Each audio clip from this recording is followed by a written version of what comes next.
శశివర్ణం చతుర్భుజం ప్రసన్నవదనం ధ్యాయేత్ సర్వవిఘ్నోపశాంతయేత్. గురుర్బ్రహ్మ గురుర్విష్ణుః గురుర్దేవో మహేశ్వరः గురుః సాక్షాత్ పరబ్రహ్మ తస్మై శ్రీగురవే నమః.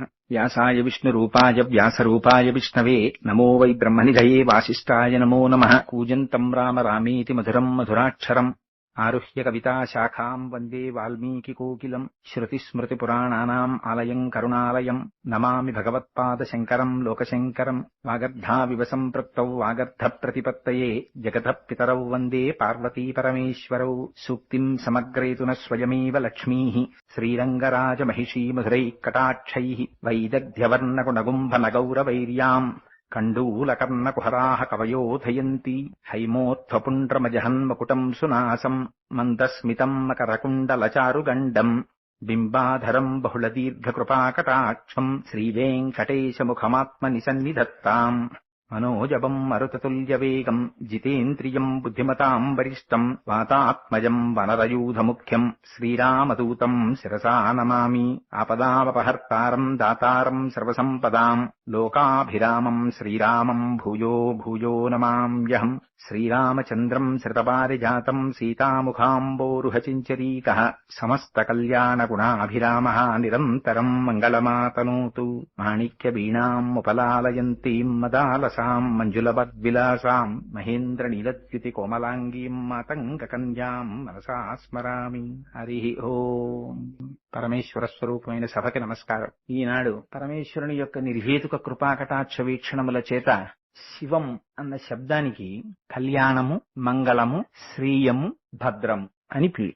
ఈ నాలుగు మాకు అక్కర్లేదనేటటువంటి వాళ్ళు ఎవ్వరూ మనుష్యులుండరు. ఎందుచేత అంటే ఎవరికి తెల్లవారి లేస్తే శుభం అక్కర్లేదు, ఎవరైనా సరే మాకు శుభం కావాలి అని కోరుకునేవాళ్లే. ఎవరు మాకు మంగళం అక్కర్లేదనేవాళ్ళు, ఎవరు మాకు భద్రం అక్కర్లేదనుకునేవాళ్ళు, ఎవరు మాకు శ్రేయస్సు అక్కర్లేదనుకునేవాళ్ళు. అందరికీ కావాలి. అది ఇయ్యగలిగినటువంటి వాడెవరున్నారో వాడికి శివ అని పేరు. ఆ శివస్వరూపం మూడు రకాలుగా ఉంటుంది. అదే ఒకటి ఈ కంటి చేత దర్శనం చెయ్యడానికి వీలు లేనటువంటి స్వరూపం. అది కేవలం జ్ఞానము చేత మాత్రమే గుర్తిరుగబడేది. అది చైతన్య స్వరూపమై అంతటా వ్యాపించి ఉండేటటువంటి స్వరూపం. అది ఆ చైతన్యము లేనినాడు అసలు ఆ చైతన్యము తప్ప వేరొకటే ఉంది కనుక ఆ చైతన్యము చేత సమస్త జగత్తు ఆవరింపబడి ఉంటుంది. ఇంకా రెండవది సాంబశివ స్వరూపం. మనకి తల్లిదండ్రులు ఎలా ఈ కంటితో దర్శనం చేయడానికి వీలైనటువంటి స్వరూపంతో మనం ప్రతిరోజు దర్శనం చేసి ఆనందం అనుభవిస్తున్నామో అలా మాతాచ పార్వతీదేవి పితాదేవో మహేశ్వరః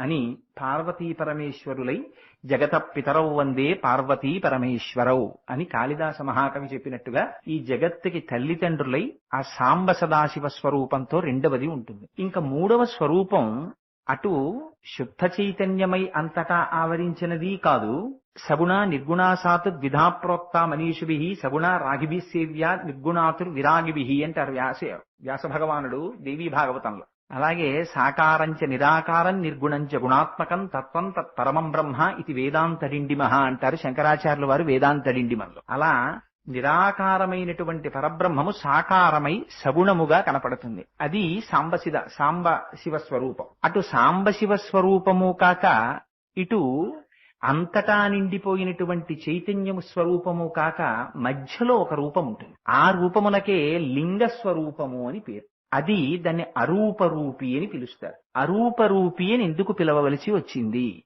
అంటే దానికి రూపం ఉన్నదా? అక్కడ భగవానుడు ఉన్నాడు అని చెప్పి మీరు శివాలయంలోకి వెళ్లి అభిషేకం చేస్తున్నారు. అక్కడ ఏమున్నది? కరచరణాదులతో కూడినటువంటి మూర్తి ఎవరైనా ఉన్నారా? మీరు ఈ వెనక దేవాలయంలో వెంకటేశ్వరుడి గుడిలోకి వెడితే కరచరణాదులతో కూడినటువంటి మూర్తి కనపడతారు. మీకు ఇక్కడ కరచరణాదులతో కూడినటువంటి శివస్వరూపం ఏమైనా ఉందా? లేదు. పోనీ అలాగని అసలు ఏ స్వరూపము లేకుండా ఉందా? అలాగా లేదు. ఒక చిన్న పీఠం అంబమయం సర్వం శివలింగైశ్చ చిన్మయం అంటారు. అలా ఆ పీఠముతో కూడి చిన్మయముతో కూడినటువంటి లింగ స్వరూపం ఒకటి ఉన్నది. కాబట్టి అసలు ఏమీ లేదు అందామా? కుదరదు. ఉన్నది అందామా? కరచరణాదులతో కుదరదు. ఈ రెండూ కాకినటువంటి స్వరూపంతో ఉన్నటువంటిది ఏదో దానికి అరూపరూపి అని పేరు. అది లింగస్వరూపం. ఈ లింగస్వరూపం గురించి రుద్రాధ్యాయ ప్రారంభంలో ఒక అందమైన మాట ఒకటి చెప్పారు. అది ఆపాతాళన బస్తలాంత భువన బ్రహ్మాండమా విస్ఫురత్ అన్నారు. అది జ్యోతిస్ఫాటిక లింగ అన్నారు. అది జ్యోతిర్లింగం. మనం జ్యోతిర్లింగాలు అంటుంటాం. జ్యోతి అంటే అపారమైనటువంటి తేజస్సు. ఆ తేజస్సు కంటిని తొందరగా ఆకర్షిస్తుంది. ఆ తేజస్సు ఎప్పుడు జ్యోతి యొక్క స్వరూపమునకు ఆ ప్రకాశములకు తగినటువంటి ఆకర్షణ ఎప్పుడుంటుంది? అర్ధరాత్రి అయితే బాగా చీకటిగా ఉంటుంది. బాగా చీకటిగా ఉన్న సమయంలో ఆవిర్భవించేటటువంటి జ్యోతి యొక్క ప్రయోజనము మరింత ఉపయోగకరంగా ఉంటుంది. అందుకని ఆ లింగాకారం ఏర్పడడం కూడా, ఆ లింగోద్భవం కూడా ఎప్పుడు జరుగుతుంది? అర్ధరాత్రి వేళ మాత్రమే జరుగుతుంది. అది ఎలా ఉంటుంది ఆ లింగం అంటే, నిజమునకు ఆ లింగ స్వరూపం ఆపాతాళ నభస్థలాంత భువన బ్రహ్మాండం ఆవిస్ఫురత్ అన్నారు. ఈ పాతాళ లోకంతో మొదలుపెట్టి ఆకాశం వరకు ఎంత దూరం ఉందో అంత దూరము కూడా ఒక కోడిగుడ్డు ఆకారంలో ఒక లింగాకృతిని పొంది ఉంటుంది. ఈ లింగాకృతిని పొంది ఉంటే దాని మౌళి అంటే ఆ శిరస్సు ఆకాశ భాగమున దగ్గరికి ఉంటే అక్కడ ఘనీభవించినటువంటి అమృత స్వరూపం కలిగినటువంటి చంద్రమండలంలోంచి ఆ అమృతం కారుతుంటుంది. కారి ఆ లింగ స్వరూపమైనటువంటి ఈ బ్రహ్మాండం అంతా సర్వకాలములయందు ఆ అమృతం చేత తడపబడుతూ ఉంటుంది. తడపబడితే చల్లగా ఉంటుంది. ఇలా ఆపాతాళ నభస్థలాంత భువన బ్రహ్మాండమా విస్ఫుర జ్యోతిస్ఫాటిక లింగమౌళి విలసత్పూర్ణేందు వాంతామృతై, ఇలా నిండిపోయినటువంటి జ్యోతిస్వరూపమైనటువంటి శివలింగం ఏదైతే ఉందో ఆ శివలింగమునకు ప్రతీకగానే ఇక్కడ మనం లింగాన్ని పెట్టుకున్నాం. అది ఇప్పుడు ఏమైంది? పాతాళలోకం నుంచి ఆకాశం వరకు నిండి నిబిడీకృతమైపోయినటువంటి శివస్వరూపం ఏదున్నదో అదే అక్కడ శివస్వరూపంగా మీకు లింగస్వరూపంగా కనపడుతోంది. ఇప్పుడు దాన్ని రోజు ఏం చేస్తారు మీరు? నమక చమకాలతో అభిషేకం చేస్తారు. నమకం అంటే ఏమిటి? నమకం అంటే అందులో అన్ని పరమాత్మ స్వరూపాలే, అన్ని పరమాత్మ స్వరూపాలే అని చెప్తారు. ఆ చెప్పడంలో ఆఖరికి ఎంత దూరం వెడుతుందంటే, నమ చోరాయచ శష్భ్యాయచ ఫేన్యాయచ సికత్యాయచ నమ ప్రవాహ్యాయచ నమ విద్యుత్యాయచ, అన్ని దొంగ దగ్గర నుంచి, వడ్రంగి వాడి దగ్గర నుంచి, కుండలు చేసేటటువంటి వాడి దగ్గర నుంచి, మేము ఆఖరికి నీటి మీద వచ్చేటటువంటి నురుగు స్వరూపంతో కూడా సమస్తము శివుడు తప్ప వేరొకటి కాదు, శివుడు తప్ప వేరొకటి కాదు, శివుడు తప్ప వేరొకటి కాదు, దానికి నమస్కారము, దానికి నమస్కారము, దానికి నమస్కారము. ఇప్పుడు ఏమవుతోంది? ఇప్పుడు మీరు అక్కడ అభిషేకం చేస్తే పాతాళం దగ్గర నుంచి ఆకాశం వరకు నిండిపోయినటువంటి ఒక గొప్ప పరమాత్మ యొక్క స్వరూపాన్ని మీరు లోపల ధ్యానం చేస్తున్నారు. ఆ ధ్యానం చేసేటటువంటి శివలింగ స్వరూపం సర్వకాలములయందు ఆకాశములో ఉండేటటువంటి ఘనీభవించిన చంద్రుని యొక్క అమృతము ప్రవాహం చేత తడుపబడేటటువంటి ఆ లింగ స్వరూపం యొక్క చల్లదనం సమస్త ప్రాణికోటికి చల్లతనాన్ని కలిగిస్తుంది. అలా మీరు ఇక్కడ కూడా పైన ఒక ధారాపాత్ర పెడతారు.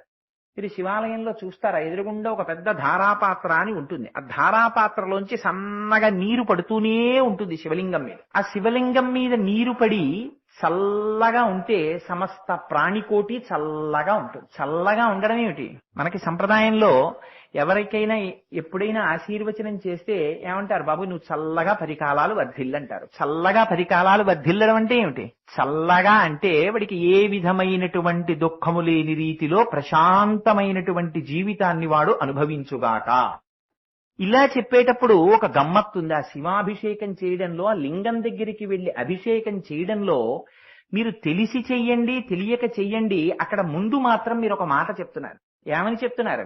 ఆపాతాళ నభస్థలాంత భువన బ్రహ్మాండమా విస్ఫుర జ్యోతిస్ఫాటిక లింగ. ఇది బాహ్యమునందు మీకు కావలసినటువంటి సమస్త ఐశ్వర్యముని ఇయ్యగలదు. ఎందుకని? అంతటా నిండి నిబిడీకృతమైపోయినటువంటి చైతన్య స్వరూపమైనటువంటి పరమాత్మ తప్ప వేరొకరు మన కోరిక తీర్చగలిగిన వాడెవరుంటాడు? అందుకని ఆయనే ఏ కోరికైనా తీర్చగలడు. అది ఎక్కడి నుంచి ఎక్కడి వరకు? దుఃఖ నివృత్తి దగ్గర మొదలుపెట్టి ఏ కోరిక మీరు కోరుకోండి అంటే, అమెరికా అధ్యక్షుడిని అయిపోవాలని కోరుకుంటే అండి అంటే, అందుకే వాంఛితార్థ ప్రదాయిని అని అమ్మవారికి పేరు. మీకు ఏది శ్రేయస్కరమో ఆ కోరికని అయ్యకి తీర్చడం తెలుసు. పిల్లవాడు ఓ పక్క దగ్గొస్తున్నా సరే ఏదో తినకూడని పదార్థం తింటానంటూ ఉంటాడు, వేడి చేసే పదార్థం తింటానంటూ ఉంటాడు, ముక్కు కారిపోతూ ఉంటుంది, పానకం తాగుతానంటాడు. అమ్మిస్తుందా? ఇవ్వదు. వాడికి ఏది కావాలో అది ఇస్తుంది. అలా మన శ్రేయస్సు పరమాత్మకి తెలుసు. మనకి కావలసిన దాన్ని పరమాత్మ మనకి కటాక్షించి మన యొక్క యోగక్షేమములను ఆయన వహిస్తారు. అందుకని భక్తి కలిగినటువంటి వాడి యొక్క యోగక్షేమములను పరమాత్మయే చూస్తారు, ఆ కోరిక తీరుస్తారు. కానీ అభిషేకంలో మనం జ్యోతిస్ఫాటికలింగ అంటున్నాం. ఆ జ్యోతి స్వరూపం ఏం చేస్తుంది? అప్పటి వరకు చీకటి ఉంటుంది. చీకటి ఉంటే ఏమవుతుంది? ఉన్న వస్తువు ఉన్నట్లు కనపడదు. చీకటి అంటే భయం ఎందుకు? అంటే చీకటిలో ఉన్న ప్రధానమైన లక్షణం, అసలు అక్కడ ఉన్న వస్తువు ఒకటి, మనకి కనపడేటటువంటి వస్తువు ఒకటి. ఉన్న వస్తువు ఉన్నట్టుగా మన కంటికి కనపడదు కనుక చీకటి అంటే మనకి భయం. ఆ చీకటి, అలాంటి భయం పోవడానికి ఏం తీసుకొస్తే పోతుంది? ఓ 1,00,000 రూపాయలు తీసుకొచ్చి మీ జేబులో పెట్టారనుకోండి, చీకట్లో భయం పోతుందా? భయం పెరుగుతుందా? భయం పెరుగుతుంది. అమ్మో 1,00,000 రూపాయలు కూడా పెట్టాడు నా జేబులోని, ఓ 4 బంగారం గొలుసులు తెచ్చేసాడు అనుకోండి, తగ్గుతుందా? తగ్గదు. ఏం చేసినా పోదు. ఏం చేస్తే పోతుంది? దీపం తీసుకొచ్చి ఇచ్చాడు అనుకోండి, పోతుంది. ఎందుకు పోయింది? ఇప్పుడు మీకు ఉన్న వస్తువు కనపడుతోంది. ఉన్నటువంటి పదార్థము ఏదో అది కనపడి, ఇప్పటి వరకు అసలు లేని పదార్థం ఉన్నట్టుగా కనపడేటట్టుగా చేసినటువంటి అజ్ఞానం ఏదుందో దాన్ని పోగొట్టగలిగినటువంటి స్వరూపం కనుక ఆయన పశుపతి. పాశుబద్ధస్తథాజీవ పాశముక్త సదాశివ. పాశముల చేత బంధింపబడినంతసేపు జీవస్వరూపంతో ఉంటాడు. ఒక్కసారి భగవంతుని యొక్క అనుగ్రహము కలిగి ఆ పాశములు విడిపింపబడ్డాయా, వాడు సాక్షాత్తు సదాశివుడై ఉంటాడు. అందుకని ఆ పాశములను తీయడం కానీ ఆ పాశములను వెయ్యడం కానీ ఎవరి చేతిలో ఉంది? పశుపతి అయినటువంటి పరమశివుని చేతిలో ఉంది. ఆ అజ్ఞానం తీయగలడు, జ్ఞానమీయగలడు. అందుకని ఆయన జ్యోతిస్ఫాటికలింగమౌళి విలసత్పూర్ణేందువాంతామృతై అస్తోకాప్లుతమేకమీశమనిషం అన్నారు. ఇది నిజానికి చాలా గంభీరమైనటువంటి మాట వాడారు. ఇక్కడ నువ్వొక్కడవే ఉన్నావు, అసలు రెండవ పదార్థము లేదు, కేవలము అద్వైతం. ఆయన తప్ప వేరొకటి లేదు. మరి అదేమిటండి ఆయన తప్ప వేరొకటి లేదు అని మీరు అంటున్నారు కదా, ఆయన తప్ప వేరొకటి లేకపోవడం ఏమిటి? పోనీ జగత్ సంగతి విడిచిపెట్టండి, భగవానుడి యొక్క స్వరూపంగానే అనేక రూపాలలో భగవానుడు కనపట్టలేదా? ఇక్కడే శివలింగ స్వరూపంగా శివాలయంలో స్వామి ఉంటే అలా వెనక్కి వెడితే విష్ణువాలయంలో వెంకటేశ్వర స్వామి వారిగా స్వామివారి కనపట్టలేదా? ఇన్ని రకాలుగా కనపడుతుంటే ఉన్నది ఒకటే స్వరూపము అంటే ఎలా కుదురుతుంది? ఏకస్త్వమేవ బహుదా భవభాసిలోకే నిశంకధీర్ వృషభకేతన మల్లినాథ. ఉన్న ఒక్కడే అనేక రూపములలో కనపడుతూ ఉంటాడు. అందుకే భాగవతం 10వ స్కంధంలో పోతన గారు ఒక అందమైన పద్యం చెప్పారు. మాయచేత ఎరుక మాలిన వారలు బహువిధంబుల నిన్ను పేరుకొండ్రు, ఎరుక కలిగిన వారు ఏకచిత్తంబున అన్ని మూర్తులయును నీవేయండ్రు. మాయ పట్టి ఉన్నంతసేపు అనేకంగా కనపడతాడు. ఒక్కసారి ఆ మాయని ఆయన తీసేశాడా, ఆ తెరని తొలగించేశాడా, అంతటా కనపడేటటువంటిది ఒక పరబ్రహ్మస్వరూపమే కనపడుతుంటుంది. దీనికి మీకు నేను ఒక చిన్న ఉదాహరణ చెప్పేటటువంటి ప్రయత్నం చేస్తాను. మనకి శ్రీశైలం అని చెప్పి ఒక క్షేత్రం, ఆ శ్రీశైల క్షేత్రం గురించి శంకర భగవత్పాదాచార్యుల వారు చాలా విశేషమైనటువంటి వర్ణన చేశారు. సంధ్యారంభ విజృంభితం శృతిశిరస్థానాంతరాధిష్ఠితం సప్రేమ భ్రమరాభిరామవసకృత్సద్వాసనాశోభితం భోగీంద్రాభరణం సమస్త సుమన పూజ్యం గుణావిష్కృతం సేవే శ్రీగిరిమల్లికార్జున మహాలింగం శివాలింగితం అని ఒక శ్లోకం చెప్పారు దాని గురించి. అది ప్రకటంగా క్షేత్రాన్ని చెప్తూ శివానంద లహరిలో భృంగీచ్ఛానటనోత్కటక్కరిమదగ్రాహీ స్ఫురన్మాతవా నాదో నాదయుతో మహాశితవపు పంచేషు బాణాదృత సత్తక్ష సుమనోవనేషున పునఃసాక్షాన్మదీయే మనో రాజీవే భ్రమరాధిపో విహరతాం శ్రీశైలవాసీ విభు అని ఇంకొక శ్లోకం చెప్పారు. శ్రీశైల క్షేత్రం గురించి 2 సార్లు ప్రస్తావన చేశారు. ఆ శ్రీశైలం శివభక్తులైనటువంటి వారు వెళ్లి మాట్లాడడం కాదు, ఆ శ్రీశైలంలో ఉన్నటువంటి మల్లికార్జునుడు 3 నేత్రములు కలిగినటువంటి తండ్రి, నువ్వు నాకు తిరుమలలో వెంకటేశ్వరుడిగా దర్శనమిస్తున్నావు అని పాట పాడారు. ఎవరు పాట పాడారో తెలుసా అండి? శ్రీ మహావిష్ణువుకి అత్యంత ప్రీతిపాత్రమైనటువంటి భక్తుల్ని, ఆయన అనుగ్రహాన్ని ఏ విధమైనటువంటి కావలసినటువంటి యోగ్యత లేకపోయినా నిర్హేతుకంగా పొందినటువంటి వాడిని ఆళ్వారులు అని పిలుస్తారు వైష్ణవ సాంప్రదాయంలో. ఆ ఆళ్వారులలో తేయాళ్వారులని ఒక మహాభక్తుడు ఒక ఆయన ఉన్నారు, విష్ణు భక్తుడు. ఆయన తిరుమల వెళ్లి ఒక స్తోత్రం చేశారు వెంకటేశ్వర స్వామి వారి మీద. ఆయన అన్నారు, ఈ ఇరువురం ఒండ్రాయి చేయింది అన్నారు. నాకు ఆ 3 నేత్రములు కలిగినటువంటి మహాదేవుడుగా పిలువబడుతున్నటువంటి పరమశివుడు నాగాభరణముల చేత, ఆ చక్రము చేత, ఆ ఉన్నటువంటి పెద్ద జటాజూటము చేత నాకు ఇద్దరుగా కనపడడం లేదు, నాకు వాళ్ళిద్దరూ ఒకటిగా కనపడుతున్నారు అన్న. ఈ ఇరువురు ఒన్రాయి శయింది అన్న. శంకరాచార్యులు వారు అన్నారు, శ్రీశైల శృంగే వివిధ ప్రసంగే శేషాద్రి శృంగే సదావసంతం తమర్జునం మల్లిక పూర్వమేనం అన్నారు. శ్రీశైల శృంగే వివిధ ప్రసంగే, శ్రీశైల క్షేత్రంలో దొరకనటువంటి ఓషధి ఉండదు, అన్ని ఓషధులు దొరుకుతాయి. అటువంటి శ్రీశైల క్షేత్రంలో ఉన్నటువంటి పరమాత్మ ఎవరో ఆయనే శేషాద్రి శృంగే సదావసంతం. శేషాద్రి శృంగమునందు కూడా ఆయనే ఉన్నాడు. అక్కడ లింగస్వరూపంగా ఉన్నాడు, ఇక్కడ కరచరణాదులతో ఉన్నాడు. తప్ప రెండు మూర్తులున్నాయా? రెండు లేవు, ఉన్నది ఒకటే అని అక్కడ తేయాళ్వారు అదే మాట చెప్పారు, ఇక్కడ శంకరాచార్యుల వారు కూడా అదే మాట చెప్పారు. ఉన్నది ఒక పదార్థమే, రెండుగా కనపట్టలేదు, ఒక పదార్థమే రెండుగా కనిపిస్తోంది. కానీ అక్కడున్నవాడే ఇక్కడున్నాడు, ఇక్కడున్నవాడే అక్కడున్నాడు. కోటేశ్వరరావు గారు ఎక్కడున్నారండి? ఆఫీసులో ఉన్నారు. ఆఫీసులో ఉన్న ఇందాక 4 గంటలకు ఆఫీసులో ఉన్న కోటేశ్వరరావు గారే 6 గంటలకు ఎక్కడున్నారు? ఇంట్లో ఉన్నారు. 6 గంటలకు ఇంట్లో ఉన్న కోటేశ్వరరావు గారే 7 గంటలకు ఎక్కడున్నారు? శివాలయంలో ప్రసంగం చేస్తున్నారు. 3 చోట్ల ఉన్నవాడు ఒక్కడే. అలా ఈ ఇరువురు పునరాయి చేయింది. వాళ్ళిద్దరిగా కనపడిన వాడు ఇక్కడ వెంకటాచలంలో ఉన్నవాడు, అక్కడ శ్రీశైలంలో ఉన్నవాడు ఒక్కడే ఉన్నాడు అని. పైగా ఆ కొండకొన్న చిత్రం చూడండి, దాని పేరు శ్రీశైలం.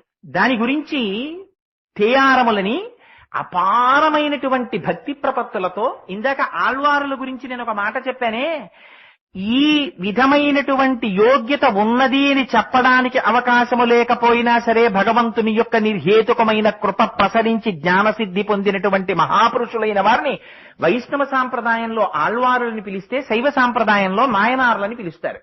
శైవ సాంప్రదాయంలో అటువంటి వాళ్ళు 63 మంది ఉన్నారు. ఆ 63 మంది నాయనార్లలో చాలా ప్రధానమైనటువంటి వారు అప్పర్ ఒకరు, జ్ఞాన సంబంధ నాయనర్ ఒకరు, మాణిక్యవాచకర్ ఒకరు. ఇప్పటికీ ఆ మాణిక్యవాచకర్ అంటే సామాన్యమైనటువంటి మహానుభావుడు కాదాయన. అసలు పార్వతీ పరమేశ్వరుల యొక్క మాటల కన్నా అందమైన మాటలు చెప్పగలిగిన వాళ్ళు ఎవరుంటారండి? సరస్వతీదేవి అంతటిది వీణ మీద కచేరీ చేస్తుంటే అమ్మవారు సహభాష్ అన్నంత మాత్రం చేత సరస్వతీదేవి ఇంత అందమైన మాటల సౌందర్యం కలిగినటువంటి తల్లి ముందు నేను కచేరీ చేయడమా అని గలీబు తెచ్చి ఆ వీణకి తొడిగేసుకుంది.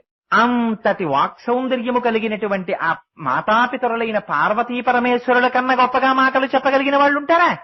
కాని మాటల యొక్క గొప్పతనము మాటలు చెప్పడంలో ఉన్న పాండిత్య ప్రకర్ష చేత ఉండదు భగవంతుడి దగ్గరికి వెళ్ళేటప్పటికి. పరాశర భట్టర్లు శ్రీగుణరత్న కోశంలో ఒక మాట అంటారు, స్తోతారం తముశంతి దేవి కవయో యో విస్పృణీతే గుణాన్ స్తోతవ్యస్య తతశ్చతే స్తుతిధురామయ్యేవ విశ్రామ్యతి యస్మాత్తస్మదమర్షణీయ ప్రణితి స్వీకారతస్తే గుణాః క్షాంత్యౌదార్య దయా దయో భగవతి స్వాంప్రస్తు వీరాన్ ప్రధాన్.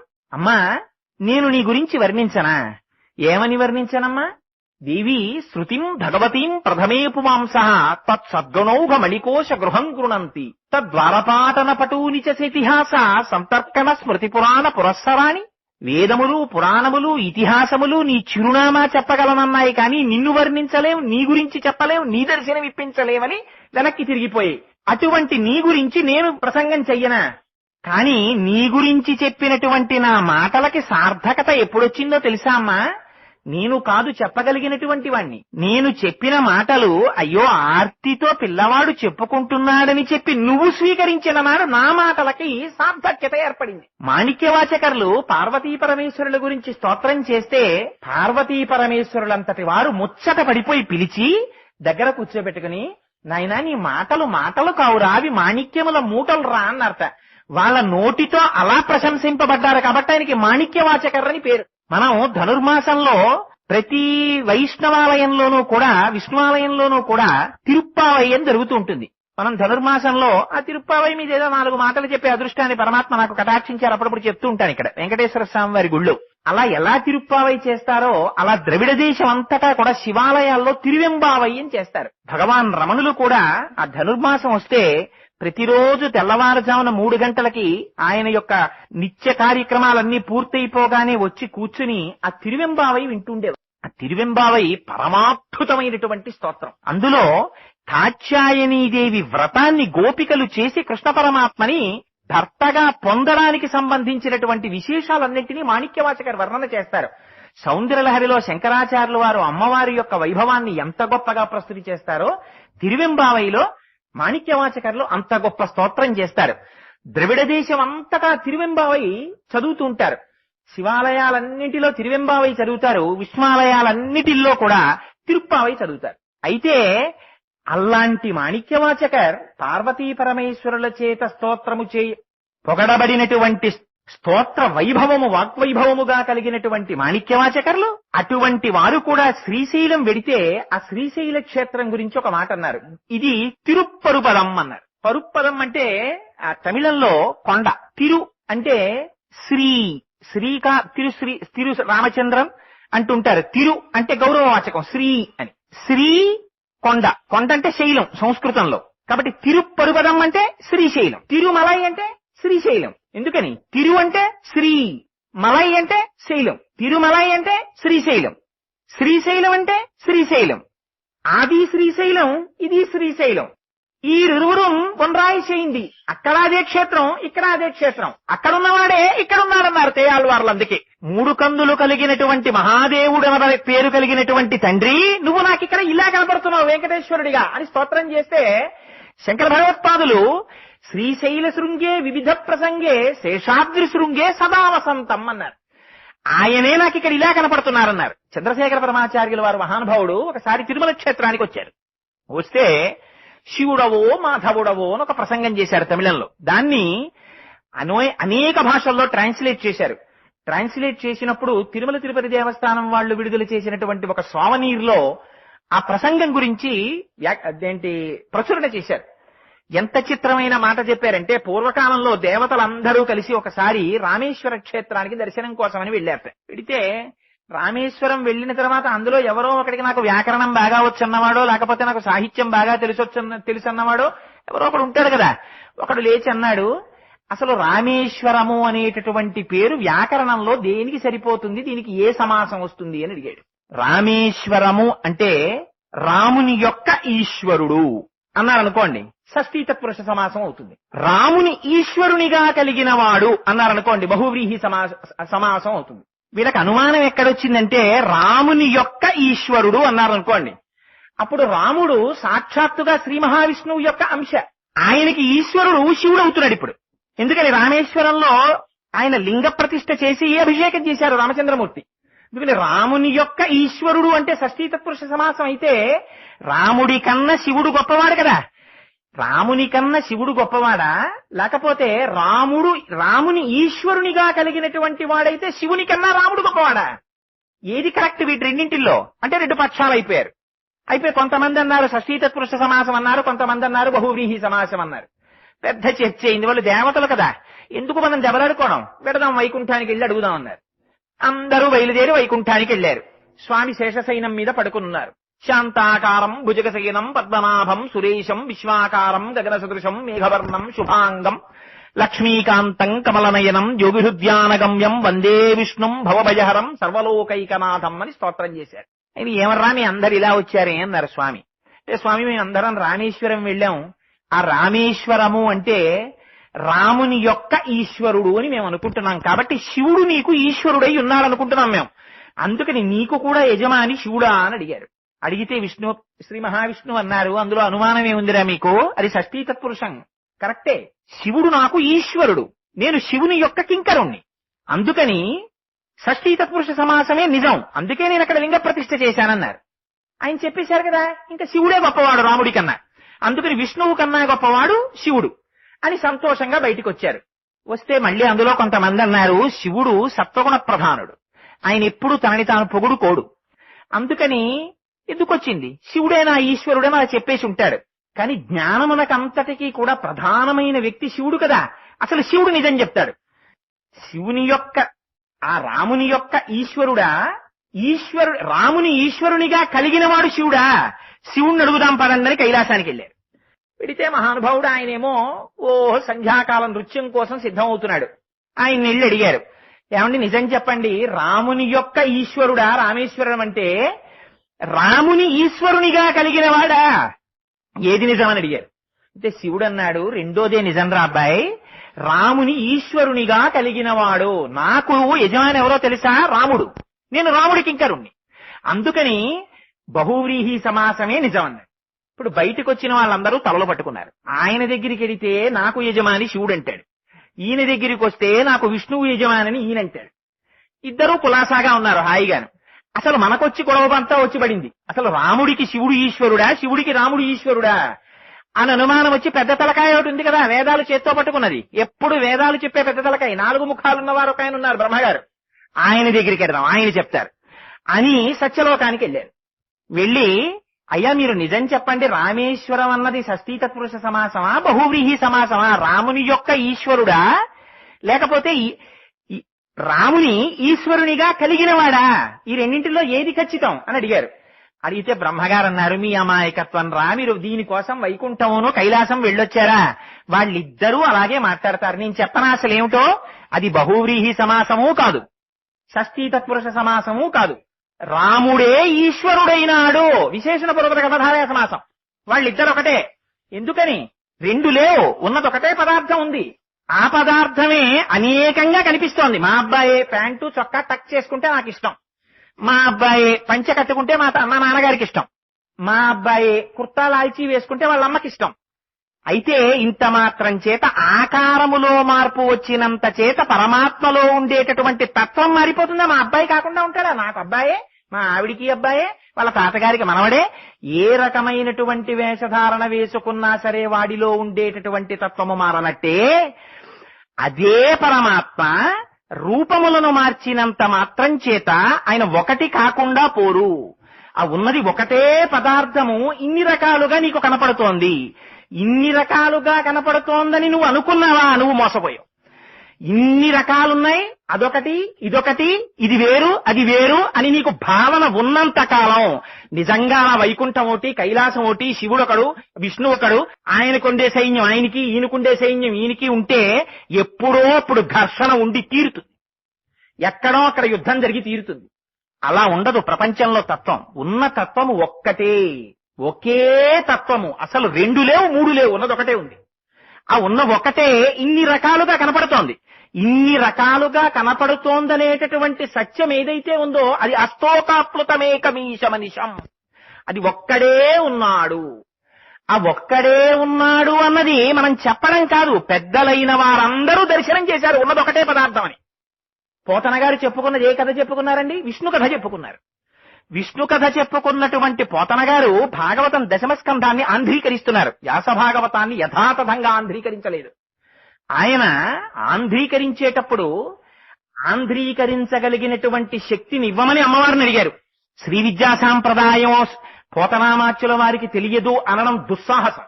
ఇందుచేత మరొక మాట చెప్పారు, అమ్మలగన్నయమ్మ ముగురమ్మల మూలపుటమ్మ చాలా పెద్దమ్మ, సురారులమ్మ కడుపారడి బుచ్చినయమ్మ తన్ను లోనమ్మిన వేల్పుటమ్మల మనంబున ఉండెడియమ్మ దుర్గమాయమ్మ కృపాప్తినిచ్చుట మహత్వ కవిత్వ పటుత్వ సంపదలన్నారు. ఇప్పుడు మీరు ఆ మహత్వ కవిత్వ పటుత్వ సంపదల్ ఈ 4ంటిని బీజాక్షరాల్లో పెట్టండి.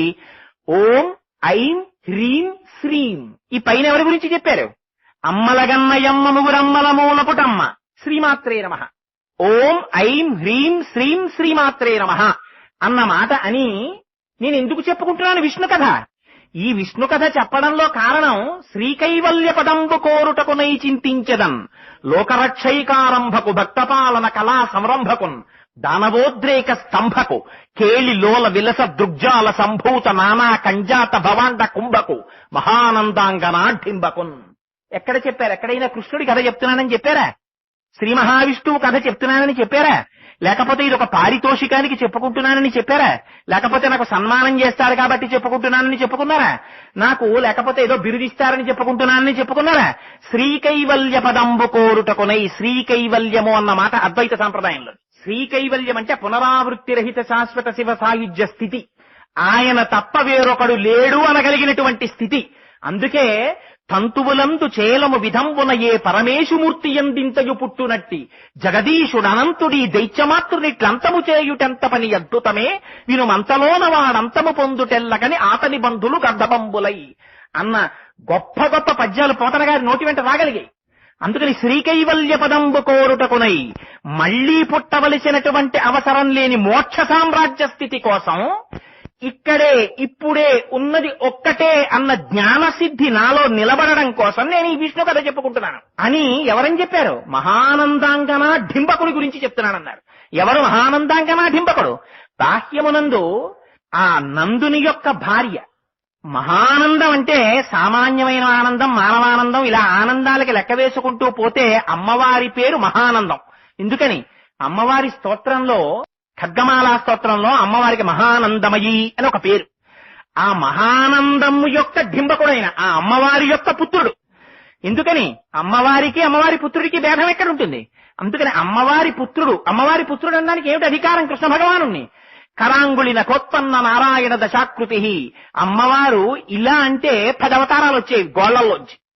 అందుకని నారాయణుని యొక్క 10 అవతారాలు ఎక్కడి నుంచి వచ్చాయి? అమ్మవారి యొక్క గోళ్లల్లోంచి వచ్చాయి. అందుకని మహానందాంగన డింబకుడిగా చెప్పుకుంటున్నాను. మీరు చూడండి, అందుకే మాఘమాసంలో వచ్చేటటువంటి అర్ధరాత్రి నాడు లింగోద్భవం. దానికి ఖచ్చితంగా 6 నెలలు వెనక్కి వెళ్ళండి. వెడితే మళ్ళీ మనకి 6 నెలల వెనకాతల శ్రావణ మాసంలో కృష్ణపక్షంలో అర్ధరాత్రి వేళ కరచరణాదులతో కూడినటువంటి కృష్ణ భగవానుడి యొక్క ఆవిర్భావం. అది అర్ధరాత్రే, ఇది అర్ధరాత్రే. అదే అర్ధరాత్రి మళ్ళీ అక్కడ నందవ్రజంలో దుర్గామాత యొక్క ఆవిర్భావం. ఆవిడ యోగమాయగా జనించింది. ఇప్పుడు అర్ధరాత్రి పుట్టినటువంటి అమ్మవారు భగవంతుడా, అర్ధరాత్రి పుట్టిన శ్రీకృష్ణుడు భగవంతుడా, అర్ధరాత్రి ఏర్పడి లింగోద్భవం ఏర్పడిన పరమశివుడు భగవానుడా? పోతన గారంటారు, స్త్రీ పురుష నపుంసక మూర్తియును కాక, తిరియక అమర నరాది మూర్తియును కాక, కర్మ గుణభేద సదసత్ప్రకాశి కాక, వెనుకనన్నియు తానగు విభుతలంతు అజాయమానో బహుధా విజాయతే. అసలు దానికి ఒక స్వరూపం లేదు. అది నిరాకార నిర్గుణ సచ్చిదానంద స్వరూపమైనటువంటి చైతన్యం. అది తనంత తానుగా ఒక ఆకృతిని పొందుతోంది. అది స్త్రీ ఆకృతినైనా పొందొచ్చు, పురుషాకృతిని పొందొచ్చు, లేదా పరమశివాకృతిని పొందొచ్చు, లింగాకృతిని పొందొచ్చు. ఏ ఆకృతిని పొందినా ఆకృతి కాదు ప్రధానం. ఏది ప్రధానం? లోపల ఉన్నటువంటి పరమాత్మ తత్వం ప్రధానం. అందుకని ఉన్నది ఒక్కటే స్వరూపము. వివేకానందుడు దీని గురించే ఒక మాట చెప్తాడు. మీరు కర్ర పట్టుకుని గోడ దాటి వెళ్ళిపోవడానికని ప్రయత్నం చేస్తారు. పరిగెత్తి పరిగెత్తి పరిగెత్తి పరిగెత్తి గోడ దాటడం కోసమని వచ్చేటటువంటి వాడు కర్రని భూమిలోకి తాటించి కర్రని ఆలంబనగా చేసుకుని తన శరీరాన్ని పైకెత్తి గోడ మించి అవతల వైపుకు పడిపోతుంటాడు. పడిపోయేటప్పుడు, అయ్యో కర్రా, నన్ను ఇంత దూరం తీసుకొచ్చావు, నిన్ను ఇవతల వైపు వదిలేసి కృతజ్ఞతతో నేను అవతల వైపుకి వెళ్ళిపోనా, నిన్ను నాతో తీసుకెడతాను రా అని ఆ కర్రని తనతో తీసుకెడతాడు. ఆ కర్రని ఇటు వదులుతాడు, తాను అటు పడిపోతాడు. ఎంతవరకు మీకు మూర్తి ఆరాధన? మూర్తి ఆరాధన సగుణము నుంచి నిర్గుణారాధనలోకి వెళ్లడం కోసం. అందుకని ఒక రకంగా చెప్పవలసి వస్తే సాకారమైనటువంటి మూర్తి ఆరాధన నుంచి లింగ స్వరూపమైనటువంటి ఆరాధనలోకి ప్రవేశించడం ఒక మెట్టు పైకెక్కడంతో సమానం, లోపల ఉండేటటువంటి అభ్యాసం రీత్యా. అందుచేత అదిగో అలా పైకి గోడ దాటిపోయేవాడు కర్రను ఎలా తీసుకెళ్లాడో, మీరు ఉపాసన చేసే మూర్తి స్వరూపం కూడా మీకు ఎక్కడి వరకు పనికొస్తుందంటే జ్ఞానసిద్ధి కలిగి అంతటా ఉన్నది ఒక స్వరూపం అని చెప్పడం కోసం. ఇది తెలిసిన మహాపురుషుడు కనుక, జగత్తకంతటికీ ఈ విషయాన్ని వెల్లడించినటువంటి జగద్గురువులు కనుక, శంకరులు ఎక్కడికి వెళ్ళనివ్వండి, ఏ ఆలయంలోకి వెళ్ళనివ్వండి, ఆ ఆలయంలో ఉండేటటువంటి పరమాత్మ స్వరూపం గురించి స్తోత్రాలు చేశారు తప్ప ఈ స్వరూపంగా ఉంటేనే స్తోత్రం చేస్తాను, ఈ స్వరూపంగా ఉంటేనే స్తోత్రం చేయనని శంకరాచార్యులు వారు అనలేదు. ఎందుకనలేదు? అంతటా ఉన్నది పరమాత్మయే అని గుర్తిరిగినటువంటి జగద్గురువు కనుక, అది మనకి తెలియచెప్పిన మహాపురుషుడు కనుక. అందుకని అదిగో అది పరమాత్మ తత్వం అంటే. అటువంటి పోతన గారు భాగవతాన్ని అంధీకరిస్తుంటే ఆయన దశమస్కందంలో ఒక లీల వ్రాశారు. అది ఎంత చిత్రమైన లీలంటే, కృష్ణ భగవానుడికి ఇంకా పాకుతున్నటువంటి వయస్సు. అటువంటి స్థితిలో అమ్మగారు ఆయన కాళ్ళకి యశోదాదేవి గజ్జెలు పెట్టింది. ఆయన ఆడుకుంటున్నాడు. ఆడుకుంటుంటే అక్కడ ఉన్నటువంటి మట్టిలో ఆడుకుంటున్నాడు. పొద్దున్నే లేచి ఆ కృష్ణ పరమాత్మ యొక్క సౌందర్యాన్ని చూసి మురిసిపోయినటువంటి అమ్మ ఆయనకి చక్కటి బట్టలు కట్టి ఆ పైన ఉండేటటువంటి ఆ కొప్పు వేసి, ఆ కొప్పుకి ముత్యాల సరాలు చుట్టి, మంచి పట్టుబట్ట కట్టి, ఒంటి నిండా ఆభరణాలు వేసి విడిచిపెట్టేది. ఆ పిల్లవాడు ఆడుకుంటుంటే చూసి అమ్మ మురిసిపోతుండేది. ఆ పిల్లవాడు మట్టిలో పారాడుతూ ఆడుకుంటున్నాడు కృష్ణుడు. మట్టిలో పారాడుతూ ఆడుకుంటున్నటువంటి కృష్ణుణ్ణి చూసిన పోతన గారు నాకు కృష్ణుడు కనపడుతున్నాడు అనలేదు. ఏమని చెప్పారో తెలుసా అండి భాగవతంలో? ఆ పిల్లవాడు మట్టిలో ఆడుకుంటుంటే ఒంటికి రాసుకున్నటువంటి మట్టి నాకు విభూతిలా కనపడుతోందన్నారు. అంతేకాదు, ముందర వెలుగొందు ముక్తాలలామంబు తొగల సంగడి కాని తునకగాగా, పాలభాగంబుపై పరగు నావిరిబొట్టు కాముని కాల్చిన కన్నుగాగా, కంఠమాలికలోని ఘననీల రత్నంబు కమనీయమగు మెడ కప్పుగాగా, హారవల్లులు కాగ బాలలీల ప్రౌఢ బాలకొండు, శివుని పగిది నొప్పె శివునకును తనకును వేరులేమి తెలియ వెలయునట్లు, తనువునంటిన ధరణీపరాగంబు పూసిన నిరిభూతి పూతగాగా. కృష్ణుడు మట్టిలో ఆడుకుంటుంటే ఆ మట్టి తీసి ఒంటి మీద పోసుకుంటే నాకు కృష్ణుడు కనపట్టలేదు, ఒంటికి విభూతి రాసుకున్నటువంటి శంకరుడు కనపడుతున్నాడన్నారు. తనువునంటిన ధరణీపరాగంబు పూసిన నిరిభూతి పూతగాగా, ముందర వెలుగొందు ముక్తాలలామంబు తొగల సంగడి గాని తునకగాగా. అమ్మ యశోదాదేవి కొప్పు వేసి దానికి ముత్యాలు చుట్టింది, హారం చుడితే పోతన గారు అంటున్నారు, నాకు ముత్యాల హారం కనపట్టలేదు, ఆ చంద్రశేఖరుడై పరమశివుడు కొప్పు మీద పెట్టుకున్నటువంటి చంద్రరేఖ కనపడుతోంది. శంకరులు అంటారు, కళాభ్యాం చూడాలంకృత శిశి కళాభ్యాం నిజతప ఫలాభ్యాం భక్తేషు ప్రకటిత ఫలాభ్యాం భవతు మే శివాభ్యాం అస్తోక త్రిభువన శివాభ్యాం హృది పునర్భవాభ్యాం ఆనంద స్ఫురదనుభవాభ్యాం నతిరియం అని. అలా ఆ చంద్రరేఖని ధరించినటువంటి పరమశివుడు కనపడుతున్నారన్నారు. ముందర వెలుగొందు ముక్తాలలామంబు తొగల సంగడిగాని తునగగాగా, పాలభాగంబుపై పరగు నావిరిబొట్టు కాముని కాల్చిన కన్ను కాగా.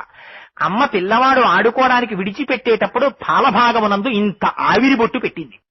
నాకు కృష్ణ పరమాత్మ యొక్క లలాటమునందు ఆవిరిబొట్టు కనపట్టలేదు, శంకరుడి యొక్క లలాటము మీద ఉన్నటువంటి మూడవ కన్నులా కనపడుతోందన్నారు. అందుకని పాలభాగంబుపై పరగు నావిరిబొట్టు కాముని కాల్చిన కన్ను కాగా, కంఠమాలికలోని ఘననీల రత్నంబు కమనీయమగు మెడ కప్పు కాగా.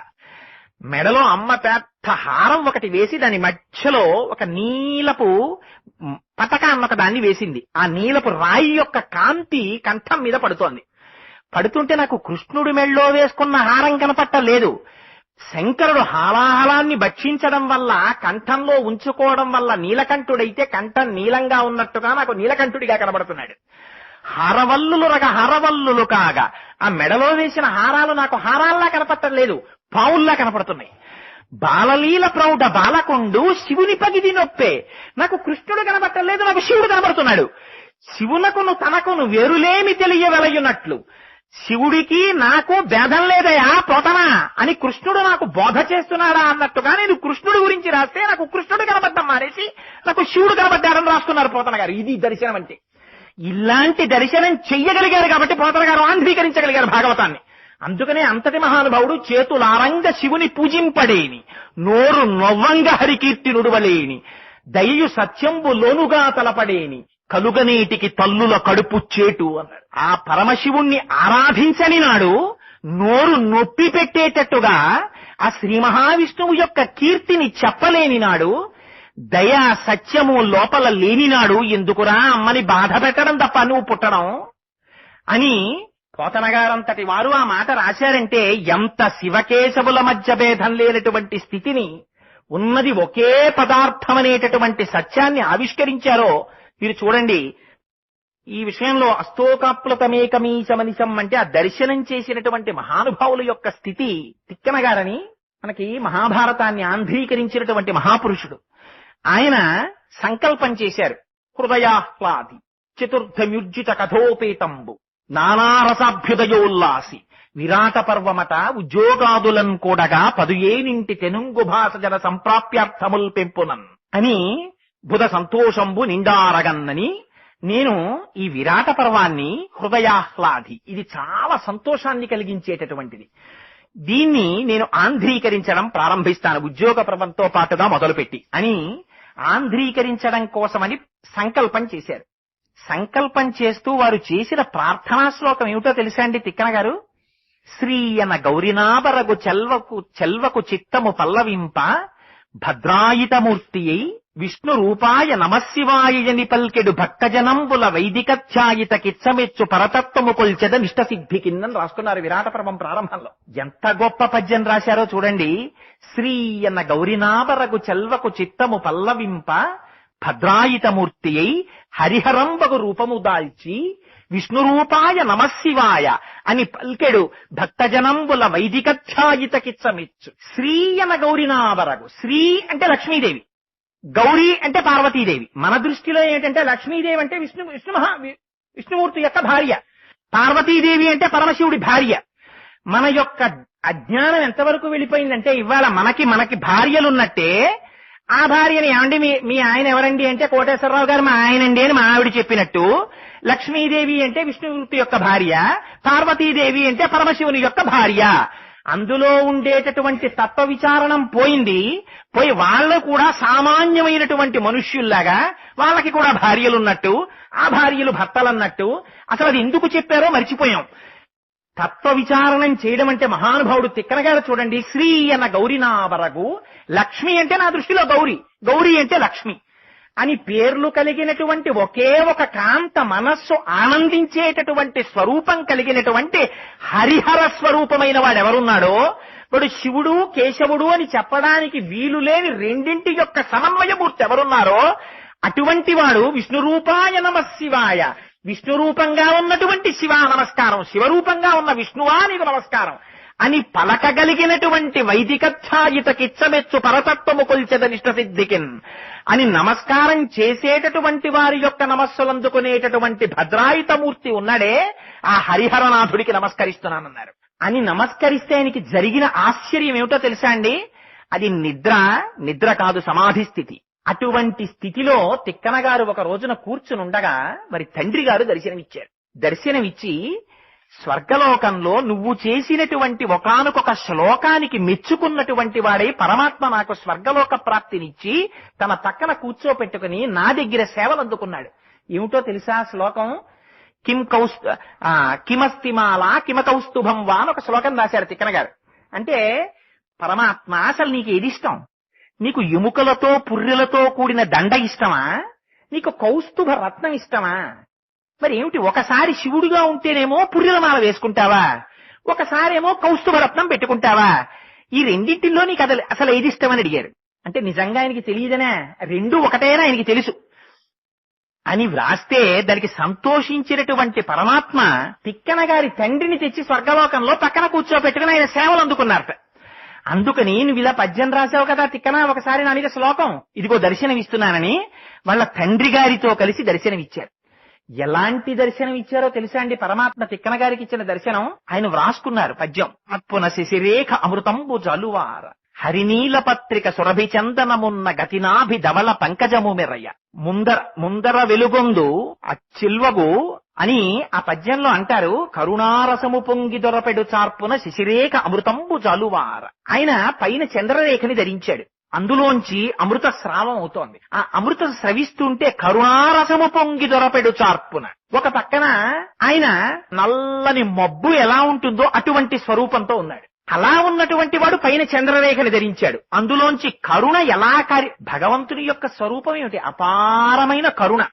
అందుకని ఆ కరుణారసం కారిపోయినట్టుగా అమృతం స్రవిస్తోంది. కరుణారసము పొంగి దొరపెడు చార్పున శిశిరేఖ అమృతంబు జలువార అని ఆ పైగా గతినాభి ధవల పంకజము మెరయ. ఆ గరుడమణి పూసల పెట్టెలో ఉంచబడినటువంటి చందనం ఎలా ఉంటుందో అలా ఆయన నాభి నుంచి ఒక తెల్లటి తామర పువ్వు ఉద్భవించింది. పైన చంద్రరేఖ, ఆ నాభి స్థానంలోంచేమో తెల్లటి తామర పువ్వా? నాభి స్థానంలో తెల్ల తామర పువ్వు ఉన్నవాడెవరు? శ్రీ మహావిష్ణువు. పైన చంద్రరేఖ ఉన్నవాడెవరు? పరమశివుడు. మనమైతే ఏం చెప్తాం? పైన చంద్రరేఖ ఉంటే శివుడండి, ఇక్కడేమో నాభిలోంచి కమలం ఉంటే ఆయనేమో శ్రీ మహావిష్ణువు అంటే అంటాం. అంతేకాదుట, దాంతో పాటుగా ఆ కంఠంలో గతినాభి ధవల పంకజము మెరయ అని ఆ కంఠం నీలమైనటువంటి కంఠం కలిగినటువంటి వాడై ఉన్నట్ట. నీలమైన కంఠం ఉన్నటువంటి వాడెవరు? పరమశివుడు. అందుకని ఇప్పుడు నీలకంఠుడుగా ఉన్నాడు కాబట్టి పరమశివుడు అనాలా? లేకపోతే ఆ ముందర వెలిగేటటువంటి రత్నం ప్రథమాద్రినేతించు భానుబింబమునాన ఉరమున కౌస్తుభ రత్నమొప్ప, ఆ సూర్యుడు ఉదయిస్తే ఎలా ఉంటుందో అలా మెరిసిపోతోందట ఎర్రటి కౌస్తుభ రత్నాన్ని తన యొక్క రొమ్మునందు ధరించట. రొమ్ములో కౌస్తుభ రత్నం ఉంది కాబట్టి ఇప్పుడు శ్రీ మహావిష్ణువు అనాలా, శివుడు అనాలా? కౌస్తుభ రత్నం ఉంది. ఇలా ఉన్నటువంటి వాడు వచ్చి సురనదియును కాళిందియును బెరసినట్టి భాను బింబంబు శోభిల్లు కాంతిమూర్తి వచ్చి పక్కన కూర్చుని తిక్కనా అని పలకరించాడని రాసుకున్నారు. ఎంత చిత్రం చూడండి. ఆయన ఇప్పుడు మీరు శివుడు అంటారా, విష్ణు అంటారా? హరి కాదు, హరుడు కాదు, హరిహర స్వరూపమైనటువంటి స్వరూపంతో ఆ మహానుభావుడు ఆయన వచ్చి హరిహరనాథుడై ప్రత్యక్షమయ్యారు తిక్కన గారికి. ప్రత్యక్షమైతే అడిగారు. ఏమని అడిగారో తెలుసా అండి? అందరూ నేనంకితం ఇస్తానంటారు. తిక్కన గారిని హరిహరనాథుడు అడిగాడు, తిక్కన నువ్వు ఆంధ్రీకరిస్తున్న భారతాన్ని నాకు అంకితం ఇవ్వయా అని అడిగారు. అడిగితే నీకు అంకితం ఇస్తున్నాను అన్నారు. అని నాకు మోక్షం ఇమ్మని అడిగారు. అడిగితే ఆ రోజున హరిహరనాథుడని పేరు కలిగినటువంటి పరమాత్మ అన్నారు, జ్ఞానము ఎరుకగా మారి, అంటే ఏమీ లేదండి ఉన్నదొకటే చైతన్యం, ఏమీ లేదండి ఉన్నదొకటే చైతన్యం అని మీరు ఎన్ని మాటలు రాయండి, ఎన్ని మాటలు చెప్పండి, అద్వైత సిద్ధి కలిగిపోయినట్ట, మోక్ష స్థితిని పొందేసినట్ట కాదు. ఎప్పుడు భగవంతుని యొక్క నిర్హేతుకమైన కృప కలిగి అది తప్ప వేరొకటి లేదన్న స్థితిలో తాను ఉండిపోగలుగుతాడో అలా ఉండిపోగలిగినటువంటి స్థితి మోక్ష స్థితి. అది చెప్పిన వాళ్ళందరికీ వస్తుందా? చెప్పిన వాళ్ళందరికీ వస్తుందన్న నమ్మకం ఏం లేదు. పోనీ ఇలా చేస్తే వస్తుందా? అలా అని ఏం ప్రమాణం లేదు. రమణులకి గురువులు ఉన్నారా? రమణులకి ఏం గురువులు లేరు. మరి రమణులకి రాలేదా? వచ్చింది. యథార్థంగా మాట్లాడితే చంద్రశేఖర పరమాచార్యుల వారంతటి వారికి సన్యాసాశ్రమంలో ముందు గురువు ఉన్నారా? ముందు గురువులు లేరు. లేకపోయినా మరి పరమాచార్యుల వారు అది అనుభవించలేదా? అనుభవించారు. మరి ఎలా అనుభవించగలిగారు? అంతే, అది పరమాత్మ యొక్క నిర్హేతుక కృప. రామకృష్ణ పరమహంస అనుభవించలేదా? అనుభవించారు. ఒక సాలెపురుగు పొందలేదా మోక్షాన్ని? పొందింది. మాకిన్ని తెలిసాయి అన్నవాళ్ళు లేరా? ఉన్నారు. వాళ్ళు ఏం పొందారు? అన్నీ తెలిసిన వాడికి అమావాస్య మరణం వచ్చింది, ఏమీ తెలియని వాడికి ఏకాదశి మరణం వచ్చింది. నాకు ఇది తెలుసు అన్నవాడికి నీకు తెలుసు కదా, నువ్వు అదే ఉంచుకోరా అన్నారు పరమాత్మ. నాకేం తెలుసు, నాకేం తెలియదయా, నువ్వు నాకు సమస్తం తండ్రి అని ఆయన పాదములు పట్టుకున్ననాడు ఆ వినయము చేత అదిగో జ్ఞానమునందు నిలబెట్టారు. ఆ నిలబెడితే అద్వైతం ఏమవుతుంది? అనుభవం అవుతుంది. అందుకని రమణులు అద్వైతానుభవాన్ని పొందారు. అందుకని లోపల ఉన్న ఆత్మ చైతన్యము నేననేవారు తప్ప దాని చేత ధరింపబడిన ఇది నేను కాదనేవారు.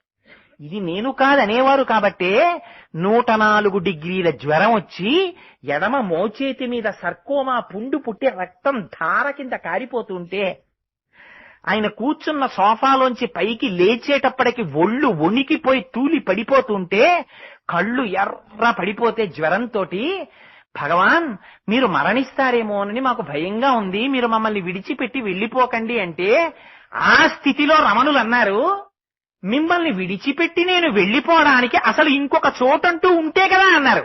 చంద్రశేఖర పరమాచార్యులు వారు స్థాణుహు అన్న నామం గురించి ఒక చోట వ్యాఖ్యానం చేస్తూ అన్నారు. స్థాణుహు అంటే జడమై నిలబడిపోయిన వాడని కాదు. స్థాణుహు అంటే ఇంకా తాను ఆక్రమించడానికి చోటు లేనివాడు, అంతగా నిండిపోయినవాడు. అది శివుడు అంటే. అందుకని ఆయనకి స్థాణుహు అని పేరు అన్నారు. అటువంటి స్థాణువుని అపర్ణారూపంలో అమ్మవారు చుట్టుకుంటుంది అన్నారు. అబ్బో, దాని గురించి మళ్ళీ అపర్ణానామం, ఆ స్థాణువు అన్న నామం గురించి మహానుభావుడు ఎంత గొప్ప అనుగ్రహ భాషణం చేశారో అనుభవించిన వాడు కనుక. అందుకని అదిగో అంతటా నిండిపోయిన పరమాత్మ తిక్కన గారికి హరిహరనాథుడై ఒకనాడలా దర్శనం ఇవ్వలేదా? శివుడా కేశవుడా అంటే శివుడు కాడు కేశవుడు కాడు రెండు ఒకటే అన్నట్టుగా దర్శనమిచ్చాడు. మీకు ఇంకా విచిత్రం, మహాభారతం గురించి స్కాందంలో ఒక కథ ఉంది. మహాభారత యుద్ధం అంతా అయిపోయిన తరువాత ఎవరు చంపారు ఈ కురు సైన్యాన్నంతటినీ అని వాదన వచ్చింది. భీముడు చంపాడని కొందరన్నారు, అర్జునుడు చంపాడని కొంతమంది అన్నారు. అసలు నిజంగా ఎవరు చంపాడో తెలుసుకోవాలనుకున్నారు. అనుకుని బర్బరీకుడు అని భీమసేనుడి యొక్క కుమారుడు, ఆ బర్బరీకుడికి ఒక వరం ఉంది. అసలు జరిగినటువంటి విషయాన్ని చూడగలిగినటువంటి శక్తిని ఆ బర్బరీకుడికి ఇచ్చారు. కారణాంతరముల చేత కృష్ణ భగవానుడు ఆయన శిరస్సుని ఖండించేశారు. కానీ ఆ కొండ మీద పెట్టారు 18 రోజులు జరిగినటువంటి యుద్ధాన్ని చూడ్డానికి. ఆ బర్బరీకుడి యొక్క శిరస్సు కొండ మీద ఉంది. ఆయన చూశాడు కదా, ఆయనకి సత్యం గోచరం అవుతుంది. అందుకని ఆయన అడుగుదాం అసలు ఎవరు చంపారో అన్నారు. అంటే అర్జునుడు అన్నాడు, నేను చంపానని అందరు అనుకుంటున్నారు కానీ నేను చంపలేదు. నేను యుద్ధానికి వెళ్లి రథం ఎక్కిన దగ్గర నుంచి ఒక మహాపురుషుడు ఒకడు నా ముందు వెడుతూ ఉండేవాడు. ఒక ఆయన ఎడమ పక్కన చూస్తే 5 తలలతో ఉండేవాడు, చంద్రరేఖని ధరించి ఉండేవాడు, విభూతి పూసుకుని ఉండేవాడు, నాగాభరణములు చుట్టుకుని ఉండేవాడు. కుడి పక్కన చూస్తే నల్లటి శరీరాకృతిని కలిగి ఉండేవాడు, కౌస్తుభరత్నాన్ని ధరించి ఉండేవాడు, వైజయంతిమాల వేసుకుని ఉండేవాడు. అలా నాకు ఏదో ఒక స్వరూపం కనపడుతుండేది. రండి అడుగుదామని బర్బరీకుడి దగ్గరికి వెళ్ళారు. వెళ్ళి కొండ మీద బర్బరీకుడిని అడిగారు.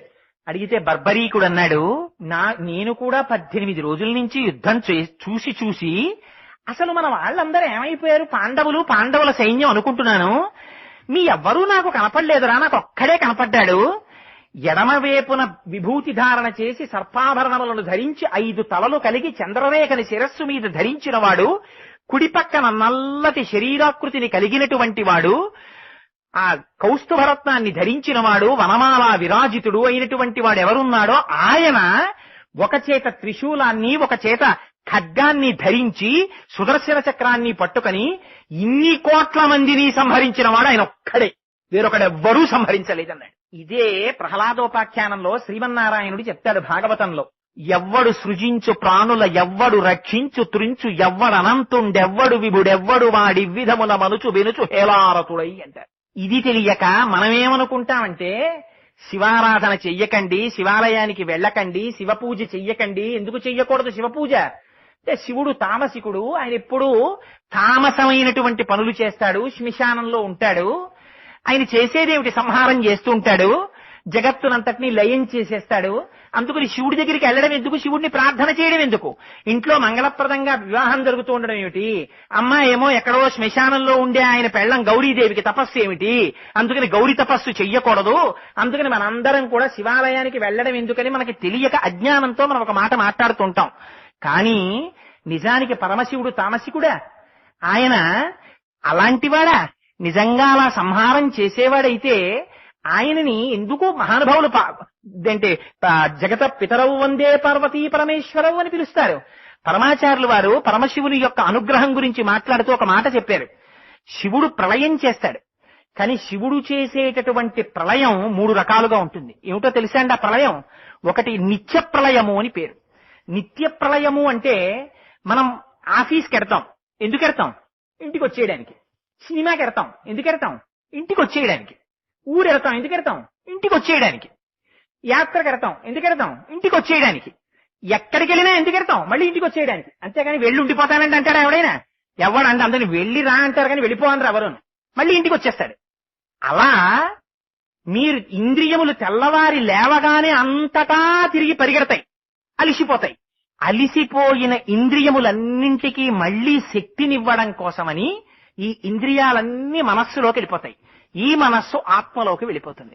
వెళ్ళిపోతే రాత్రి నిద్రాకాలిక సౌఖ్యమనేటటువంటి సౌఖ్యమునిచ్చి తెల్లవారి లేచేటప్పటికి మళ్లీ కళ్ళు పనిచేసేటట్టు, నిద్ర లేదనుకోండి, ఒక్కరోజు రాత్రి నిద్ర లేకపోతే మీకు తెలుస్తుంది నిద్ర యొక్క కష్టం అంటే ఎలా ఉంటుందో. నిద్ర లేకపోతే కళ్ళు పడిపోతుంటాయి, కళ్ళు ఎర్రబడిపోతాయి, ఆకలి కూడా వెయ్యదు, ఏ పని మీద మనస్సు పెట్టలేరు, తలపోటు, చెవులు వినపడవు, అన్ని ఇంద్రియములు డస్సిపోతాయి. అలాంటిది పరమశివుడు చేసేటటువంటి మహోపకారం ఏమిటో తెలుసా అండి? ఆయన ఇంద్రియములన్నింటికీ రాత్రి మళ్లీ శక్తి నింపుతాడు. నింపి తెల్లవారి లేచి జాగ్రత్త అవస్థలోకి వచ్చేటప్పటికి మళ్లీ ఇంద్రియాలన్నీ పనిచేయడం మొదలెడతాయి. ఇలా రాత్రి వేళ నిద్రాకాలిక సౌఖ్యమునిచ్చి ఇంద్రియములకు శక్తినిచ్చేటటువంటి స్వరూపానికి నిత్య ప్రళయం చేసే పరమశివుడని పేరు. ఇది కాకుండా మహాప్రళయం అని ఒకటి ఉంటుంది. ఆ మహాప్రళయంలో సమస్త జగత్తు నిశ్శేషమైపోతుంది. మళ్లీ వేరొక నాడు బ్రహ్మగారు సృష్టి చేస్తారు.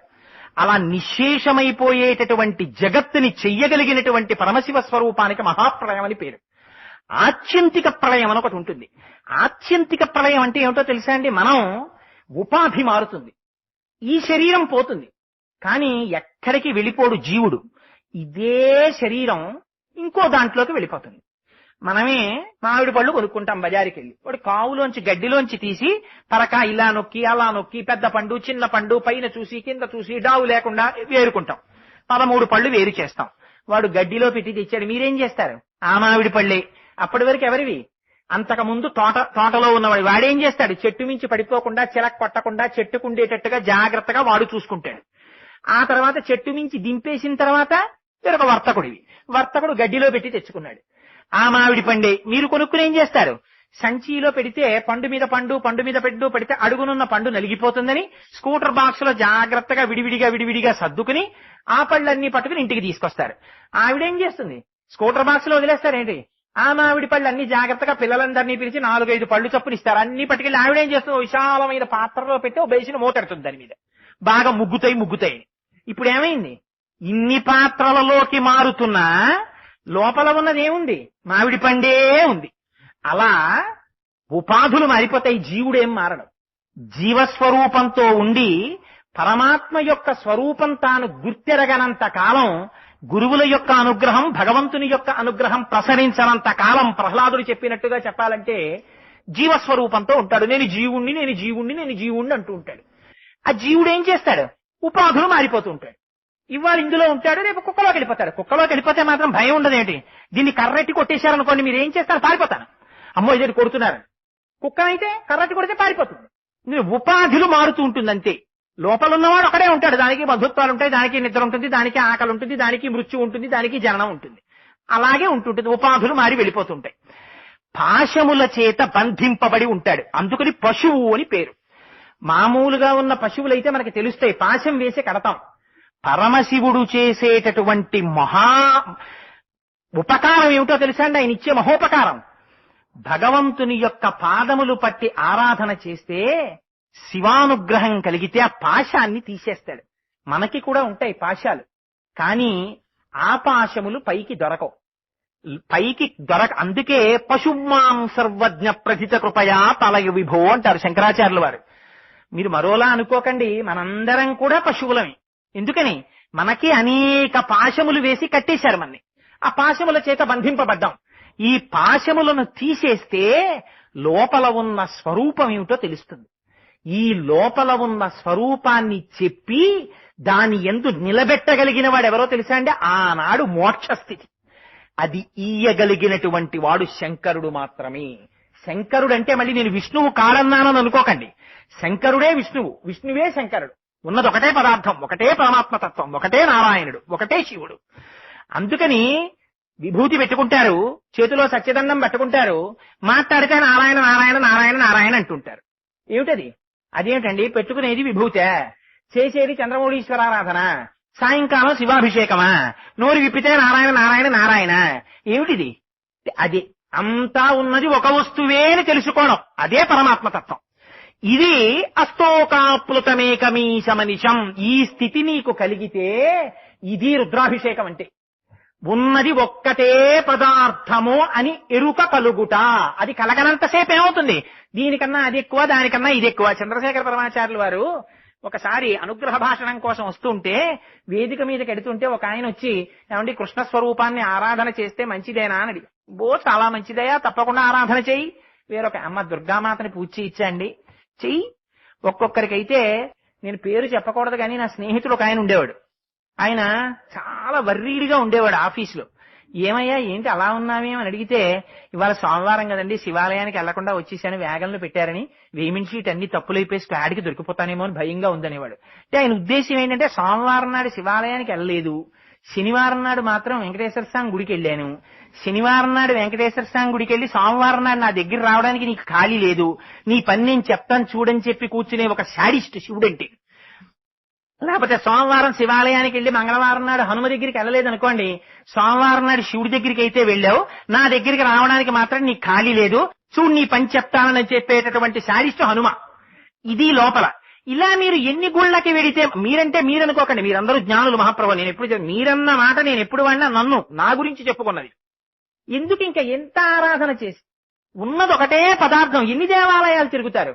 గభీరే కాసారే విశితి విజనే ఘోర విపినే విశాలే శైలే చ భ్రమతి కుసుమార్థంజలమితి సమర్పైచే తత్సరసిజముమానాదభవతే సుఖేనా వస్తాతుం జనహ నజానాతికి మహో అంటారు శంకరాచార్యుల వారు శివానంద లహరిలో. నువ్వు ఎప్పుడు బాగుపడతావురా, నువ్వు ఎట్లో దిగిపోతావు, కొండలెక్కేస్తావు, అక్కడికి వెళ్ళిపోతావు, ఇక్కడికి వెళ్ళిపోతావు, పత్రి తెచ్చేస్తావు, పువ్వులు తెచ్చేస్తావు. అయ్యయ్యో ఇవన్నీ అడిగారా పరమాత్మ? నీ మనస్సనే పుష్పాన్ని ఇవ్వరా, ప్రీతి చెందుతాడరా, అదొక్కటి దాచేస్తావు.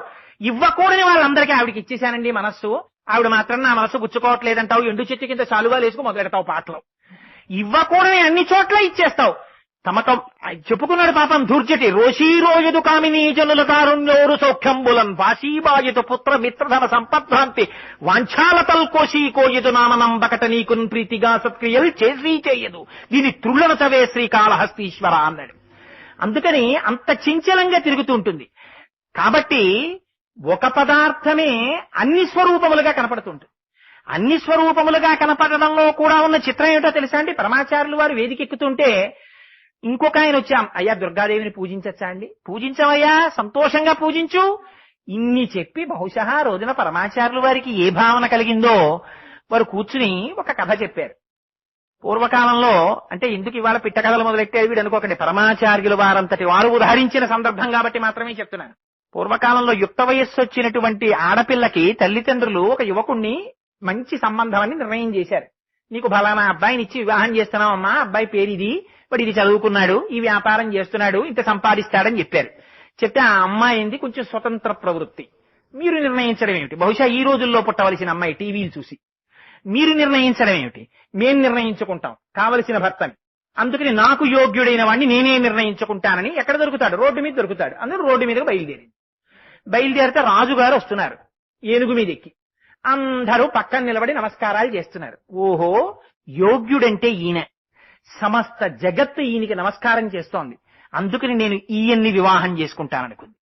అనుకుని ఆ రాజుగారి ఏనుగు వెనకాతల పడ్డం మొదలెట్టి కొంత దూరం వెళ్లిన తర్వాత రాజుగారికి సన్యాసి ఎదురొచ్చాడు. ఎదురొస్తే రాజుగారు సన్యాసిని చూశారు. ఎంత గొప్పవాడైనా సన్యాసిని చూస్తే గభాలను నమస్కరించడం ఈ జాతి సాంప్రదాయం. ఎందుకంటే కాషాయం కట్టుకున్నాడు అంటే వాడు సర్వమును పరిత్యజించాడని నమ్ముతారు కనుక. అందుకని రాజుగారంతటి వారు ఏనుగు మించి దిగి నమస్కారం చేశారు. ఈ పిల్లనుకుంది, రాజుగారి కన్నా ఈ సన్యాసే గొప్పవాడు, రాజు కూడా నమస్కారం పెట్టాడు, ఈయన్ని పెళ్లి చేసుకుంటాను అని సన్యాసి వెంటబడింది. ఆ సన్యాసి ఇదేమిటి పిల్ల నా వెంట పడింది అనుకున్నాడు. ఏమో ఏ ఉపదేశమో అడుగుతుందో ఏమిటో అనుకున్నాడు. బగబగా బయలుదేరి వెళ్ళిపోతున్నాడు. పాప ఆయనకి ఏమిటి ఒక చోట ఉంటాడా ఏమన్నానా? సన్యాసి ఓ చోట నిలబడకూడదు, నీళ్లు ఓ చోట నిలబడకూడదు, దుర్వాసన వస్తాయి, రెండు ఓ చోట ఉంటాయి. అందుకని వాళ్ళు సంచారం చేస్తారు. అందుకని ఆయన వెళ్ళిపోతూ ఊరు చివర చెట్టు కింద గణపతి విగ్రహం ఒకటి కనపడింది. ఆయన గణపతి విగ్రహం దగ్గర కూర్చుని నమస్కారం చేశాడు. చేస్తే ఈవిడ చూసి, ఓహో ఈ సన్యాసి కూడా నమస్కారం చేశాడంటే ఈ గణపతి గొప్పవాడు, ఈయన్ని పెళ్లి చేసుకుంటానని ఆ గణపతి గుడి ముందు కూర్చుంది గణపతికి నమస్కారం చేస్తూ. కుక్కకేం తెలుసు గణపతి గౌరవం? ఓ కుక్క అటుగా వెళ్ళిపోతూ చెట్టు కింద, దానికి ఏం పెద్ద ఆచ్ఛాదన గాని దేవాలయం గాని ఏమీ లేవు, ఎవరో పెట్టారు ఒక గణపతి విగ్రహాన్ని. వెళ్ళిపోతూ ఆ కుక్కకి సహజంగా ఉన్నటువంటి అలవాటు కొద్దీ కాలెత్తి అది చెయ్యవలసిన పని చేసి అది వెళ్ళిపోయింది. వెళ్ళిపోతే ఆవిడ చూసి, ఓహో గణపతి మీద మూత్ర విసర్జన చెయ్యగలిగిందంటే ఈ కుక్క గొప్పది, ఈ కుక్కని వివాహం చేసుకుంటాననుకుంది. అనుకుని కుక్క వెంటబడింది.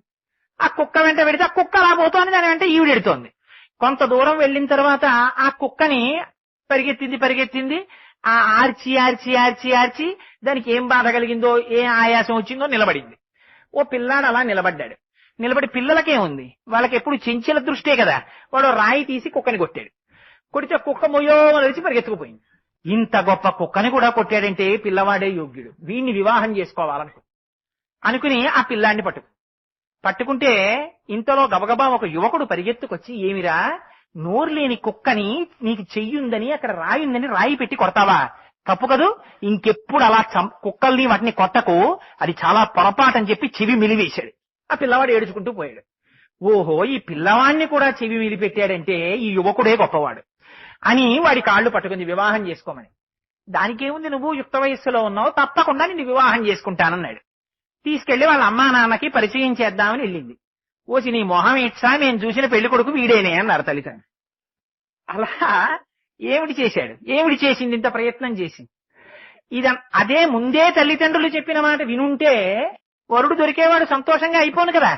పరమాచార్యులు వారు ఈ కథ చెప్పి ఒకటి చెప్పారు. కొంతమందికి ఇలా స్వతంత్ర ప్రవృత్తితో ఒక నమ్మకం, వీడికన్నా వాడు గొప్పవాడా, వాడికన్నా వీడు గొప్పవాడా, ఏమంటే వాడి ధనస్సు వీడి విరిచేశాడా, వీడి ధనస్సుని వాడు హుమ్ అన్నాడా, లేకపోతే వీడికి వాడు దొరుకుతాడా, వాడు వీడికి దొరుకుతాడా, వీడు ఏం చేస్తాడు, వాడు ఏం చేస్తాడు, నువ్వా నేనా, కర్మబద్ధంగా ఎప్పుడు పనులు చేసుకుంటూ కూర్చోడానికి. అది కాదు శంకరుడంటే. శంకరుడంటే నిజంగా ప్రళయం చేసేవాడా, జ్ఞానం ఇచ్చేవాడు, పాశములు తీసేసి. అందుకని ఆత్యంతిక ప్రళయం చేస్తాడాయన. మోక్షస్థితిని ఇవ్వగలిగినటువంటి శంకరుడు సామాన్యమైనటువంటి కోరికనైనా ఏది తీర్చలేడు, ఏదైనా తీర్చగలడు. అలాగే శ్రీమన్నారాయణుడు నీకేది ఇవ్వలేడు, ఏదైనా ఇవ్వగలడు. అస్తోకాప్లుతమే కమీశమనిశం, అందుకని ఉన్నదొక్కటే స్వరూపం. ఇది గుర్తెరగడమే రుద్రాభిషేకం చెయ్యడం. ఇది శివుడికి అభిషేకం చేయడం అంటే చాలా మంది తెలిసి తెలియని వాళ్ళు ఒక మాట చెప్తుంటారు.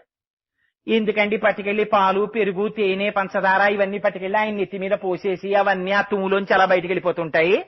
ఏ పదార్థాలు పాడు చేసేయడం తప్ప వీళ్ళకి బుద్ధి లేదండి, ఏమిటా అభిషేకాలు, ఇలాగే పాడు చేస్తారు పదార్థాలని. మీకు గుర్తుందో లేదో కానీ ఒక 6 సంవత్సరాల క్రితం శ్రీశైల ప్రబోధిని అన్న పత్రికలో శ్రీశైల దేవస్థానం వాళ్ళు ప్రచురిస్తారు. అందులో ఒక డాక్టర్ గారిది ఒక అనుభవం రాశారు. అంటే సందర్భం వచ్చింది కాబట్టి నేను ఇవాళ మీకు దాన్ని విజ్ఞాపన చేస్తున్నాను. ఆయన దగ్గరికి ఒక పేషెంట్ వచ్చింది. ఆ అమ్మాయికి నోటి నిండా పుళ్ళు పడిపోయి నోట్లోకి ఏమీ తినడానికి కూడా కుదరలేదు. ఇంకా ఆ పిల్ల ఆ కారణం రీత్యా ఆ పుళ్ళు తగ్గలేదు, నోరు మంటలు వేడి.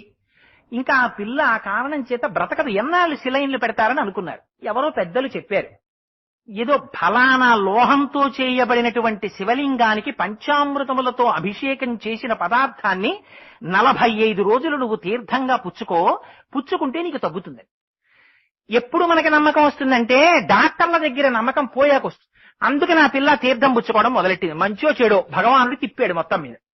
చిత్రం ఏమిటంటే ఆ అమ్మాయికి క్రమంగా తగ్గిపోయి 45వ రోజుకి నోరు మామూలుగా అయిపోయిన తర్వాత ఈ కేసు డాక్టర్ గారికి తెలిసింది. తెలిసి డాక్టర్ గారు ఆ పిల్లని పిలిపించుకుని నోరు చూపించమన్నారు. ఏం మందులు వాడావన్నారు. నేను ఏ మందు వాడలేదు అంది. మరి ఏం చేశావన్నారు. అంటే అప్పుడు ఆ పిల్ల చెప్పింది, నేను శ్రీశైల ప్రబోధినిలో చదివింది, నాకు జ్ఞాపకం ఖచ్చితంగా ఉండుంటే, ఇనుముతో చేయబడినటువంటి శివలింగం మీద అభిషేకం చేయబడిన పంచామృతాల తీర్థాన్ని పుచ్చుకున్నాను అంది. అయితే అలా జరుగుతుందా అని దాని మీద సైంటిఫిక్ గా ఎంతవరకు నిలబడుతుందో చూడాలని ఆ స్వరంతో అభిషేక మంత్రములు జరుగుతుండగా పంచామృతాలతో అభిషేకం చేస్తే దాని మీద కెమికల్ రియాక్షన్స్ ఏమొస్తాయి అని ల్యాబొరేటరీలో చూశారు.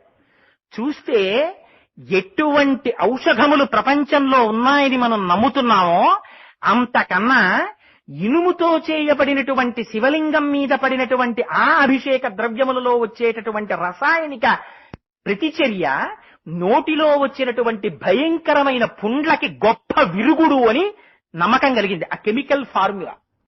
ఆశ్చర్యపోయి డాక్టర్ గారు శ్రీశైల ప్రబోధినిలో దాని గురించి 3-4 సార్లు వరుసగా ఆయన ఆర్టికల్స్ ఇచ్చారు. దీని మీద రుద్రకామ్యార్చన అని పరమశివుడికి ఎందుకు అభిషేకం చేస్తారు అని దాని గురించి ఒక పెద్ద విశేషమైన వ్యాఖ్య జయేంద్ర సరస్వతి స్వామి కూడా ఒక చోట చేశారు. అందులో పంచామృతాలని మనం అంటూ ఉంటాం. అసలు అమృతం ఒకటే కదా. ఆ అమృతం మనం ఎప్పుడు చూడడం లేదు, తాగడం లేదు అనుకోండి, గొడవ వదిలిపోయింది. కానీ ఇవి మాత్రం మనకి తెలుసు. పంచామృతాలు తెచ్చారా అభిషేకానికి అంటారు. ఏమిటి పంచామృతాలు? ఆవు పాలు, ఆవు పెరుగు, ఆవు నెయ్యి, తేనె, పంచదార, ఈ 5 పంచామృతాలంటారు. ఈ 5ంటితో శివుడికి అభిషేకం చేస్తారు. ఏమిటి అభిషేకం? పాలు తీసుకెళ్లి పోస్తారు. మీరు రోజు చూస్తారు కదా, అర్చక స్వామి చక్కగా అక్కడ కూర్చుని ఆ మంత్రాలు చదువుతూ ఉంటారు. నమ సోమాయ చ రుద్రాయ చ నమ స్తామ్రాయ చ అరుణాయ చ నమ శంగాయ చ పశుపతయే చ నమ ఉగ్రాయ చ భీమాయ చ నమో వగ్రే వధాయ చ దూరే వధాయ చ నమో హంత్రే చ హనీయసే చ అని ఆ మంత్రాలు చదువుతూ అభిషేకం చేస్తుంటారు. సన్నటి ధార కింద పోస్తూ ఉంటారు. దాని గురించి చంద్రశేఖర పరమాచార్య వ్యాఖ్యానం చేశారు. అభిషేకం అంటే పదార్థం తర్వాత పదార్థం పోసేయకూడదు, అపచారం అని. ఎందుకు అభిషేకం చెయ్యాలో, అభిషేకం చేసేటప్పుడు ఎలా చెయ్యాలో, పంచామృతాల్లో కూడా దేని తర్వాత దేన్ని వాడాలో మహానుభావుడు బ్రహ్మాండమైనటువంటి ప్రసంగం తమిళంలో చేస్తే, భవన్స్ వాళ్ళు ఈ జాతికి చేసిన మహోపకారాల్లో ఒకటి ఏమిటంటే దాన్ని వెంటనే ఆంగ్ల పండితుడిని ఒక ఆయన్ని కూర్చోపెట్టి దాన్ని తీసుకుని ఇంగ్లీష్ లోకి ట్రాన్స్లేట్ చేసి దాన్ని ఆర్టికల్స్ కింద పబ్లిష్ చేశారు. ఏ పదార్థం తర్వాత ఏ పదార్థంతో చెయ్యాలో, పదార్థానికి మధ్య శుద్ధ జలంతో మళ్ళీ ఎందుకు అభిషేకం చేయాలో రాశారు. రాస్తే అందులో మొట్టమొదటిది పాలతో దేనికి అభిషేకం చేస్తారు అని పెద్దలు కొన్ని ఉపన్యాసాల్లోనూ కొన్ని వ్యాఖ్యానాల్లో చేసిన మాట మాత్రమే నేను చెప్తున్నాను. మహాప్రభు నా సొంతమేం కాదది. ఆ పాలు పెరుగు, నెయ్యి, తేనె, పంచదార, ఈ 5 మీరు తెలిసి చెయ్యండి, తెలియక చెయ్యండి. ఆయన సర్వలోకములకు రక్షణ భారం వహించినవాడు. ఆ పరమశివుడికి అభిషేకం జరిగితే పాలతో అభిషేకం చేస్తే మీరు నోరు తెరిచి ఏది అడగక్కర్లేదు, గుర్తుపెట్టుకోండి. దీనికి ఆంతరం ఏమిటో మళ్ళీ తర్వాత చెప్తాను. ఆ పదార్థానికి వారు వ్యాఖ్యానంలో చేసింది. పాలతో అభిషేకము చేయడము చేత సర్వసౌఖ్యములు కలుగుతాయన్నారు. ఇది అది అని నువ్వు నోరు విప్పి అడగక్కర్లేదు, అలా సర్వసౌఖ్యములను ఇస్తుంది. రుద్రకామ్యార్చన ఫలితం చెప్తున్నాను. 2 పెరుగుతో చేసినట్టయితే ఆరోగ్యం కలుగుతుంది. 3 ఆవు నెయ్యి, ఆవు నేతితో కానీ అభిషేకం చేసినట్టయితే అటువంటి వారికి ఐశ్వర్య ప్రాప్తి కలుగుతుందని. తేనె, తేనెతో చేస్తే తేజస్సు కలుగుతుందని.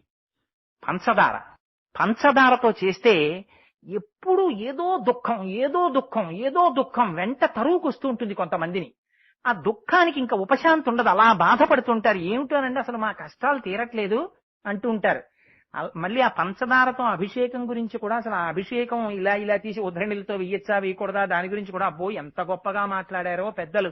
వారి అనుభవం, వారు చేసినటువంటి విధానం, దాన్ని బట్టి అలా చెప్పుంటారు వారు. ఆ పంచదార కూడా ఎంతవరకు మెత్త చేసి వెయ్యాలి అనేటటువంటి దాని గురించి కూడా చాలా అందమైన మాటలు రాశారు వారు. పెద్దలు అనుభవించినవి అని నమ్మి చెప్తున్నాను అంతే నేను. అందుకని ఆ మెత్తటి పంచదారతో అభిషేకం చేస్తే దుఃఖ నివృత్తి. ఎటువంటి దుఃఖం కూడా పరమాత్మ అనుగ్రహం కలిగిందా తీసేస్తారని. ఇవి 5 మీకు బాహ్యమునందొచ్చేటటువంటి ఫలితాలు. ఆంతరమునందు వీటికి అమృతములని పేరు ఎందుకని అన్నారా తెలుసా అండి? పాలు సమీకృత ఆహారం. పిల్లలకి ఆవకాయ అన్నం పెడతామా? లేకపోతే ఏం పెడతాం? పిల్లలకి ఏం పెట్టాం? మార్నింగ్ ప్లేట్ ఇడ్లీ తింటాం, బార్లీ తాగడం, మధ్యాహ్నం ఏదో 6 పదార్థాలు, 2 పప్పులు, 2 కూరలు, 2 పచ్చళ్ళు, పులిహార, చక్కెర పొంగలి, పాయసము, దధ్యోజనం, లేకపోతే ఆవకాయి, మాగాయి, ఊరగాయి, ఆ ఆవకాయి, ఈ ఆవకాయి, మజ్జిగ, పెరుగు. ఇన్ని వాళ్ళేం తాగరు. 30 మాటలు మధ్యలో కాఫీ, 80 మాటలు టీ, ఇవేం ఉండవు కదా. అందుకని పిల్లలకి వీటన్నింటి బదులు ఏమిస్తారు? సమీకృత ఆహారం, పాలు పడతారు. ఆవు పాల చేత అభిషేకము చేయబడినటువంటి పరమాత్మ యొక్క అనుగ్రహంగా మనిషికి కలిగేటటువంటిది జ్ఞాన సమృద్ధి కలుగుతుంది. ఆ జ్ఞానము కలిగిందా? ఏమిటొస్తుంది జ్ఞానము చేత? జ్ఞానం అంటే డిగ్రీలు, క్వాలిఫికేషన్లు కావు. చదివించిరి ననుగురువులు చదివితి ధర్మార్థముఖ్య శాస్త్రంబులునే చదివినవి పెక్కుగలవు చదువులలో మర్మమెల్ల చదివితి తండ్రి అంటాడు ప్రహ్లాదుడు. పరమాత్మ యొక్క స్వరూపం అర్థం అవడం, ఇక్కడే స్వామి ఉన్నాడు, అంతటా ఉన్నాడనేటటువంటి ఎరుక కలగడం, ఇది పాల యొక్క అభిషేకం చేత ఫలితం. రెండవది పెరుగు. పెరుగు చేత అభిషేకం చేస్తే వచ్చేటటువంటి ఫలితం ఏమిటో తెలుసా అండి? పెరుగు తోడుకున్నట్టుగానే మనకి కూడా కర్మ చేస్తాం. కర్మ జడం, లేదా కర్మ అప్పటికప్పుడు అంతరించిపోతుంది. ఓ పని చేస్తాం, ఆ పని అయిపోతుంది. ఏదో కాఫీ తాగుతాను, కాఫీ తాగితే ఇంకా 365 రోజులు అలా కాఫీ కప్ పట్టుకునే ఉంటానా? అలా ఏం ఉండదు. ఆ కాఫీ తాగడం అంటే అయిపోతుంది. అది కాసేపటికి ఇడ్లీ తింటాను, అయిపోతుంది. ఇడ్లీ అయిపోతుంది, కాఫీ అయిపోతుంది. కానీ కాఫీ తాగడము చేత కలిగినటువంటి తృప్తి అనేటటువంటి అనుభవాన్ని లోపల దాచుకుంటుంది మనస్సు. ఈ దాచుకోవడాన్ని లోపల గమ్మత్తుగా లోపల రికార్డ్ చేస్తుంది. ఈ రికార్డ్ చేసేదాన్ని వాసనలు ఉండడము అంటారు. ఇది మళ్ళీ ఎప్పుడో బయట పెడుతుంది. ఆ కాఫీ తాగితే దిక్కుమాల కాఫీ ఎంత హాయిగా ఉంటుందిరా పొద్దున్నే అనిపిస్తుంది. అలా అనిపించిందా అంటే ఏమిటో ఒళ్ళంతా భారంగా ఉన్నట్టు, ఎక్కడికి వెళ్ళలేనట్టు, ఏ పని చేయలేనట్టు, ఒక్క కప్పు కాఫీ తాగేస్తే అండి నాకు పొద్దున్నే ఎంత ఉత్సాహం వచ్చి. అదేం లేదు నిజంగా. మీకు ఇక్కడ అలవాటు అయిపోయింది కదా వాసన. ఈ వాసనని తీసేసి, ఈ తోడుకున్న వాసనల్ని తీసి వాణ్ణి విడిచిపెట్టి ఉండలేని వాసనల వైపుకి తిప్పుతాట. అంటే అయ్యో తెల్లారిపోతోంది, సంధ్యావందనం చేసుకుందాం, అయ్యో తెల్లారిపోతోంది, లేచి కాసేపు అభిషేకం చేసుకుందాం, అయ్యో ఒక్కసారి స్వామికి దర్శనం చేద్దాం, అయ్యో కాసేపు గజేంద్ర మోక్షం పారాయణ చేసుకుందాం. ఇలా మంచి వాటి వైపుకి తిప్పి మంచి మంచి అనుభూతుల్ని ఉంచితే స్వభావం ఏర్పడుతుంది అన్నారు వ్యాఖ్యానంలో. ఎందుకని? లోపల వాసనలు ఎన్ని రకాలైనవి పేరుకుంటే అలాంటి స్వభావం వచ్చేస్తుంది. స్వభావ మార్పుకి పెరుగుతో కూడిన అభిషేకం దారినిస్తుంది. మూడవది నెయ్యి. ఈ నెయ్యి అహంకారం. అహంకారం అంటే ఎప్పుడు నేను నేను నేనంటాడు. ఈ నేను దిక్కుమాలిన నేనుందే, దీని అసాధ్యం కులా కొంప తీసేసేది అదే అసలు ప్రపంచంలో. నేను చాలా మాటలు చెప్తుంటాను. ఈ నేను గురించి ఒక్కసారి వెనక్కి పరికించి చూడండి. ఈ నేనన్నప్పుడల్లా ఇలా చూపిస్తాం. ఇలా చూపించిన నేను ఎక్కడి నుంచి వచ్చిందో వెనక్కి వెళ్ళండి. ఈ శరీరం ఒకానొక నాడు ఇంత తొండపిల్లంత శరీరం. ఈ తొండపిల్లంత శరీరం ఎక్కడి నుంచి వచ్చింది? ఒకనాడు ఎప్పుడో తండ్రి వీర్యాన్ని తల్లి యొక్క యోని యందు ప్రవేశపెట్టాడు. ఆ తల్లి లోపలికి తీసుకుని ఆ శుక్లమును శోణితముతో కలిపింది. తండ్రి వీర్యాన్ని ఇచ్చాడు కాబట్టి తండ్రిదా? అమ్మ శోణితంతో కలిసి అమ్మ గర్భంలో 9 నెలలు 9 నెలలు అక్కడ ఆవాసం ఉంది కాబట్టి అమ్మదా? బయటికి వచ్చిన తరువాత పశువులిచ్చిన పాలు తాగి ప్రకృతిలోంచి వచ్చిన అన్నం తిని పెరిగింది. అన్నవికారమైన ఈ శరీరం ఈ బయట పంచభూతములలోంచి వచ్చినటువంటి పదార్థములతో పోషింపబడింది కాబట్టి పంచభూతాలదా, లేకపోతే దీనికి కొంతమంది మేధస్సు పెంచడానికి పాఠాలు నేర్పారు.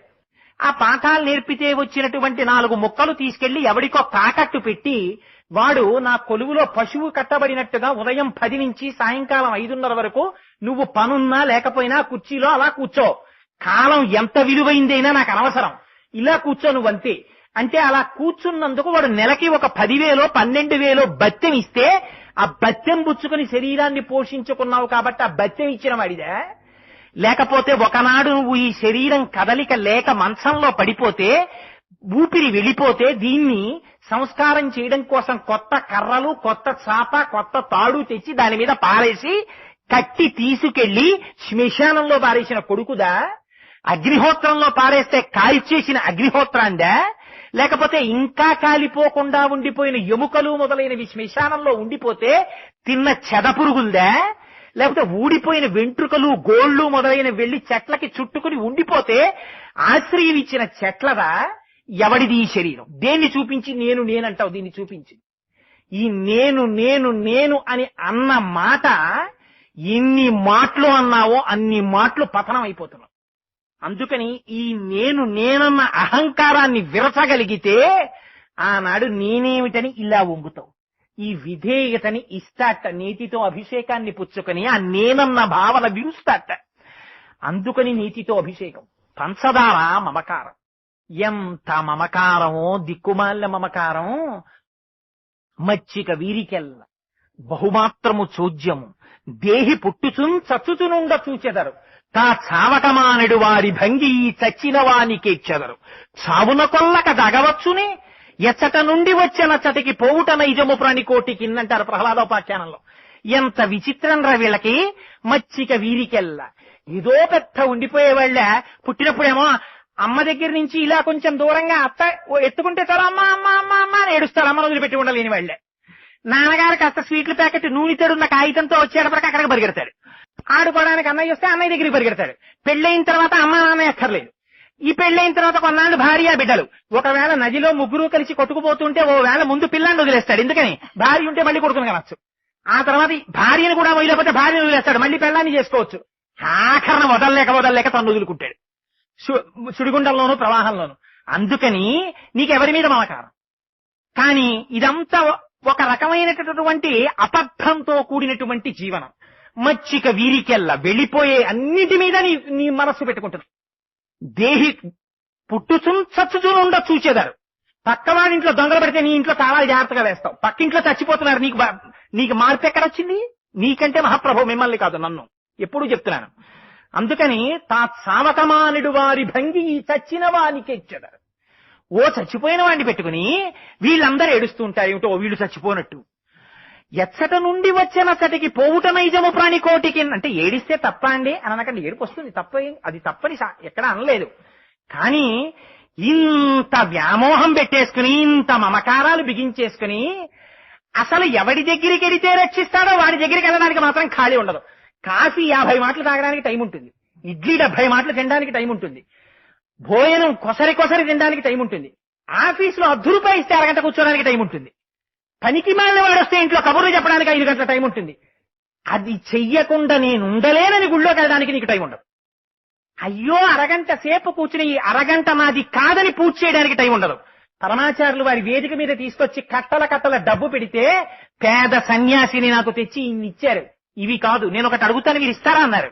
ఏమిటి ప్రభో, మీరందరూ ఇవ్వగలరు, ఇస్తానని మాట ఇవ్వండి అడుగుతానన్నారు. ఇచ్చేస్తాం అడగండి అన్నారు. మీ అందరూ బతికున్నంత కాలం ప్రతిరోజులో 2 నిమిషాలు నాకు ఇచ్చేయండి. నాకు దానం చేశారు. సన్యాసికి దానం చేసిన దాన్ని మీదిగా అనుభవించారా పాడైపోతారు. 2 నిమిషాలు నాకు ఇచ్చేశారు కదా, ఈ 2 నిమిషాలు నాది కాదని రోజు భగవన్నామస్మరణ చేయండి. ఎప్పుడు అన్నది నాకు అనవసరం. ఆఫీస్కి ఎడుతూ ఆఫీసులో కూర్చుని, ఇంట్లో కూర్చుని, పడుకుని, లేచి పూజా మందిరంలో 2 నిమిషాలు. ఇది జగద్గురువులంటే. వాళ్ళు మన్ని ఉద్ధరించిన వాళ్ళంటే. నళినీజలగత జలమతి తరళం తత్పజ్జీవితమతి శయచపలం విద్యుర్వ్యాధ్యభిమానగ్రస్తం లోకం శోకచ హంత సమస్తం అంటారు.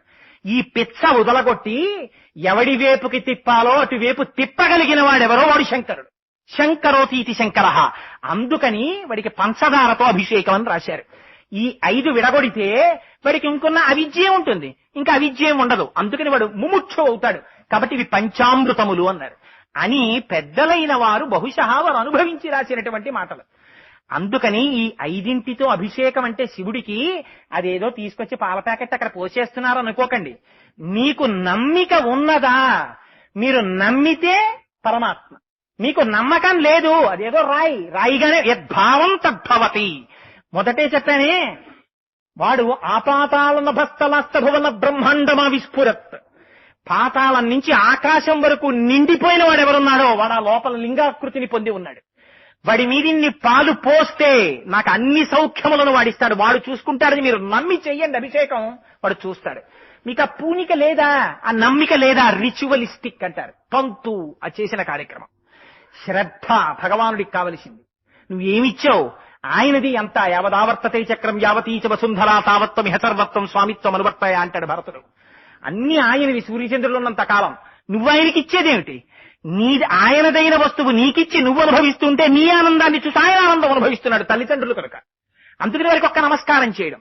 ఈ 5 చేత అభిషేకము అంటే మిగిలిన పదార్థములకు కూడా చాలా ఫలితాలు చెప్పారు. ఇప్పుడు అవన్నీ ఎక్కడవుతాయి? అందుకని పంచామృతముల చేత అభిషేకము, మారేడు దళముల చేత అర్చన. ఎందుకు మారేడు దళాలతో పరమశివుడికి అర్చన? మారేడు దళంతో శివుడికి అర్చన చేస్తే గొప్ప లక్ష్మీ కటాక్షం లభిస్తుంది. చాలా మందికి ఒక ఊహ ఉంటుంది. అదేమిటండి అంటే మనకి ఎంత మనం సంకుచితమైన జీవితంలోకి వచ్చేసామంటే, ఇవాళ లక్ష్మి అంటే విష్ణువు యొక్క భార్య, అందుకని ఆయన పెళ్ళం కాబట్టి ఆయన దగ్గరికి వెళ్ళి చెప్పుకుంటే డబ్బులు వస్తాయి, ఈయన దగ్గరికి వెళ్ళి చెప్తే ఏం వస్తుంది, చదువు వస్తుంది. నేను ఈయన దగ్గరికి వెడితే చదువు అడగాలి, అక్కడికి వెడితే లక్ష్మి అడగాలి. ఉరే అక్కడున్నవాడే ఇక్కడున్నవాడు రా, ఇక్కడున్నవాడే అక్కడున్నవాడు రా. మనకి తెలియదు. మారేడు దళంలో ఎవరుంటారో తెలుసా అండి? లక్ష్మీదేవి ఉంటుంది. లక్ష్మీదేవి అధికముగా ఉండే స్థానములు 5 చెప్తారు. 1 పద్మము, 2 మారేడు దళము, 3 ఏనుగు యొక్క కుంభస్థలము, 4 ఆవు యొక్క వెనుక తట్టు, 5 స్త్రీల యొక్క పాపట. ఈ 5 లక్ష్మీ స్థానాలు. ఇందులో మారేడు దళాన్ని పట్టుకెళ్లి పరమశివుని యొక్క పాదముల దగ్గర సమర్పిస్తే శంకరుడు లక్ష్మీ కటాక్షాన్ని ఇస్తాడు. అదేమిటండి? వెంటనే మనకు అనుమానం, శంకరుడికి ఏముంది ఇవ్వడానికి? అదేట ఆయన దగ్గర ఇదే వెర్రి. ఆయన పేరేమిటో తెలుసా? శర్వాహ అని పేరు. కంచిలో ఉన్నటువంటి స్వామి పృథివీలింగం. అయ్యవారి పేరు శర్వుడు. శర్వ అన్న పేరు శంకరుడిది. శంకరుడికి శర్వ అన్న పేరుంటే అమ్మవారి పేరేమిటో తెలుసా అండి? శర్వాణి. లలితా సహస్రనామ స్తోత్రంలో శర్వాణి అన్న నామానికి వ్యాఖ్యానం ఏమని చేశారో తెలుసా? భూమి అంతటా ఐశ్వర్యమును నింపగలిగినటువంటి వాడికి శర్వుడని పేరు. మీకు ఎక్కడ నుంచి ఐశ్వర్యం రానివ్వండి, డబ్బులు వస్తే ఎక్కడి నుంచి రావాలి? ఇక్కడి నుంచే రావాలి, భూమిలోంచే వస్తాయి. నేను ఫుడ్ కార్పొరేషన్ లో పనిచేస్తున్నాను, మా సంస్థ ఎలా బతికుంటుంది? వ్యవసాయం బాగా జరిగి 4 బస్తాలు పండితే ఆ 4 బస్తాలు కొని మిల్లింగ్ చేస్తే అది పబ్లిక్ డిస్ట్రిబ్యూషన్కి ఇస్తే మా సంస్థ ఉంటుంది. లేదు, ఓడు ఐరన్ స్టీల్ ఇండస్ట్రీ ఉంది, అందులో పనిచేస్తున్నాడు. ఓరు ఎక్కడి నుంచి రావాలి? ఖనిజం, ఇనప ఖనిజం భూమిలోంచి రావాలి. పంట ఎక్కడి నుంచి రావాలి? భూమిలోంచి రావాలి. బొగ్గు ఎక్కడి నుంచి రావాలి? భూమిలోంచి రావాలి. పెట్రోల్ ఎక్కడి నుంచి రావాలి? భూమిలోంచి రావాలి. ఈ చెట్టుకి మల్లె పువ్వు అక్కడి నుంచే రావాలి, ఈ చెట్టుకి కుంకుడుకాయ అక్కడి నుంచే రావాలి, ఈ పక్కనే మామిడి పండు అక్కడి నుంచే రావాలి. అయ్యయ్యో మర్చిపోయాను సార్, కుంకుడు చెట్టులోకి మామిడి పండు ఇట్టేశాను, మామిడి పండులో కుంకుడు చెట్టు ఇట్టేశానని. The clerical error is regretted. అరగంట క్రితం రావాల్సిన రత్నాచల్ గంటన్నర లేటుగా వస్తుంది, దీనికోసమని మేము బహుధా చింతించుతున్నాము. The delay is deeply regretted. ఈ దిక్కుమాలిన మాటలు మనవి తప్ప పరమేశ్వరుడికి ఉండవు. అంతేగాని కుంకుడుకాయలో పొరపాటున మామిడి పళ్ళు ఎట్టేశామండి ఈ సీజన్ లో, మీరు ఏమనుకోకండి. మామిడి పళ్ళ దగ్గర కుంకుడుకాయలు కోసుకోండి, కుంకుడు చెట్ల దగ్గర మామిడికాయలు కోసుకోండి, అలా ఏమనరు. కుంకుడుకాయ అంటే చేదే, మామిడి పండు అంటే తీపే. అది వైశాఖ మాసంలోనే రావాలి, అది దాని ఋతువులోనే రావాలి. ఇలా ఇచ్చేవాడు ఎవడున్నాడో వాడు శర్వుడు. ఇప్పుడు మీకు ఐశ్వర్యం ఎవరివ్వాలి? శంకరుడు ఇవ్వాలి. ఐశ్వర్యం శంకరుడి దగ్గర నుంచి వస్తుంది. అందుకని మారేడు దళాలతో పూజ ఎవరికి జరుగుతుంది? శంకరుడికే జరుగుతుంది. శర్వాణి ఐశ్వర్యం భూమి అంతటా ఐశ్వర్య రూపంలో ఎవరు నిండిపోయారు? అమ్మవారు పార్వతీదేవే నిండిపోయింది. అందుకని డబ్బు కావాలన్నా ఎక్కడికి రావాలి? శివుడి దగ్గరికి రావాలి. అంటే ఏమండి మీరు విష్ణువు దగ్గరికి వెళ్ళొద్దు అంటున్నారా? మళ్ళీ అదొక దిక్కుమాలిన ప్రశ్న, అలా అడక్కండి. ఎందుకని? శర్వ అన్న నామము శివుడిది విష్ణువుది కూడా. విష్ణు సహస్రనామం తీయండి. సర్వ శర్వ శివస్థానుర్భూతాదిర్నిధిరవ్యజ. శర్వ అన్న నామం విష్ణు భగవానుడికి ఉంది. ఎందుకని? ఆయనకి శ్రీదేవి భూదేవి 2 భార్యలు. భూమి రూపంలో ఉన్న ఐశ్వర్యం శ్రీగా మారుతుంది. మారి ఆయన ఇస్తాడు. ఆయన పాదములు పట్టుకున్నా ఇస్తాడు, ఈయన పాదములు పట్టుకున్నా ఇస్తాడు, ఈయన పాదములు పట్టుకుంటేనే ఇస్తాడు, ఆయన పాదములు పట్టుకుంటే ఇవ్వడు అని మాత్రం అనకండి. ఉన్నది ఒకటే పదార్థం, రెండుగా కనబడుతుంది. ఇటొచ్చి ఇక్కడ పూజ చేసిన ఐశ్వర్యం ఉంటుంది, అటెళ్ళి వెంకటేశ్వర స్వామి పూజ చేయండి, ఐశ్వర్యం ఉంటుంది. ఇటొచ్చి శివుడికి అభిషేకం చేయండి, మోక్షం వస్తుంది.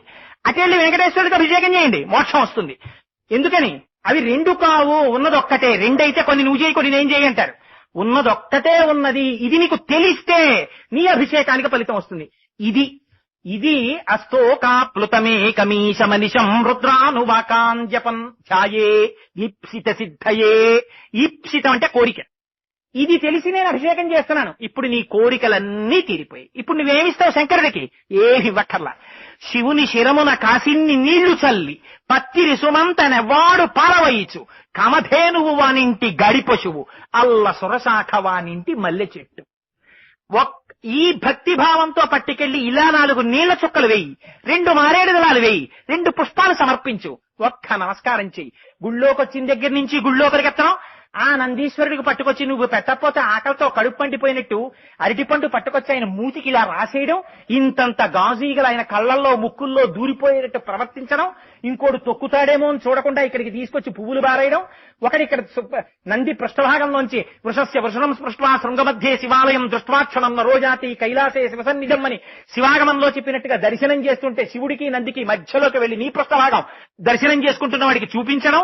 ఇవి అపచారాలు, ఇవి మాని ఆ శివాలయంలో కూర్చుని లోకంలో ఉన్న విశేషాలన్నీ అక్కడ కూర్చుని మాట్లాడడం. పరమేశ్వరుని ఆలయం కేవలం భగవత్ సంబంధమైన ప్రసంగానికి, అన్య ప్రసంగాలకు పనికిరాదు. ఎందుకని దానివల్ల 2 చెడులు. ఒకటి నువ్వు పాడవుతావు, 2 వచ్చి దర్శనం చేసుకునేవాడు పాడవుతాడు. వాడి చెవులో కడుతుంది నువ్వు చెప్పే మాటలు, వాడికి దృష్టి నిలబడదు. ఎందుకని శాస్త్రం అలా చెప్పింది. శివాగమం ఎడమ చేతి చూపుడు వేలు బొటన వేలు వేసి అవయవాన్ని పట్టుకుని శృంగముల మధ్యలోంచి చూసి హరహరా శంభో శంకరా అని చూడమని చెప్పింది. నీ దృష్టి నిలబడాలి దర్శనం చేసేటప్పుడు. దృష్టి నిలబడకపోతే మళ్ళీ రిచువలిస్టిక్, తంతు అంతే, కేవలం తంతు. అలా కాకుండా దర్శనం చేసిన నాడు ఇటు శివుడైనా అటు కేశవుడైనా శివనం హరియున్ శివనం ఒండ్రు. తమిళనాట దేశమంతా పిల్లలందరి పాట పాడుకుంటూ ఉంటారు బయట. ఏమిటో తెలుసా అండి? హరియున్ శివనం ఒండ్రు. మీరు హరి అని పూజ చేయండి, శివుడని పూజ చేయండి, మీరు ఒకటికే పూజ చేస్తున్నారు. మీరు విష్ణువు దగ్గరికి వెళ్లి పూజ చేసినా శివుడికే పూజ చేస్తున్నారు, శివుడి దగ్గరికి వెళ్లి పూజ చేస్తే విష్ణువుకే పూజ చేసేస్తున్నారు. మీకు తెలియక్కర్లేదు అది. హరియున్ శివనం ఒండ్రు, అరి యాదవన్ వాయిలే మండ్రు. ఇది తెలియకపోతే వాడి నోట్లో మన్ను అని తమిళనాడులో వాళ్ళు పాట పాడుకుంటుంటారు.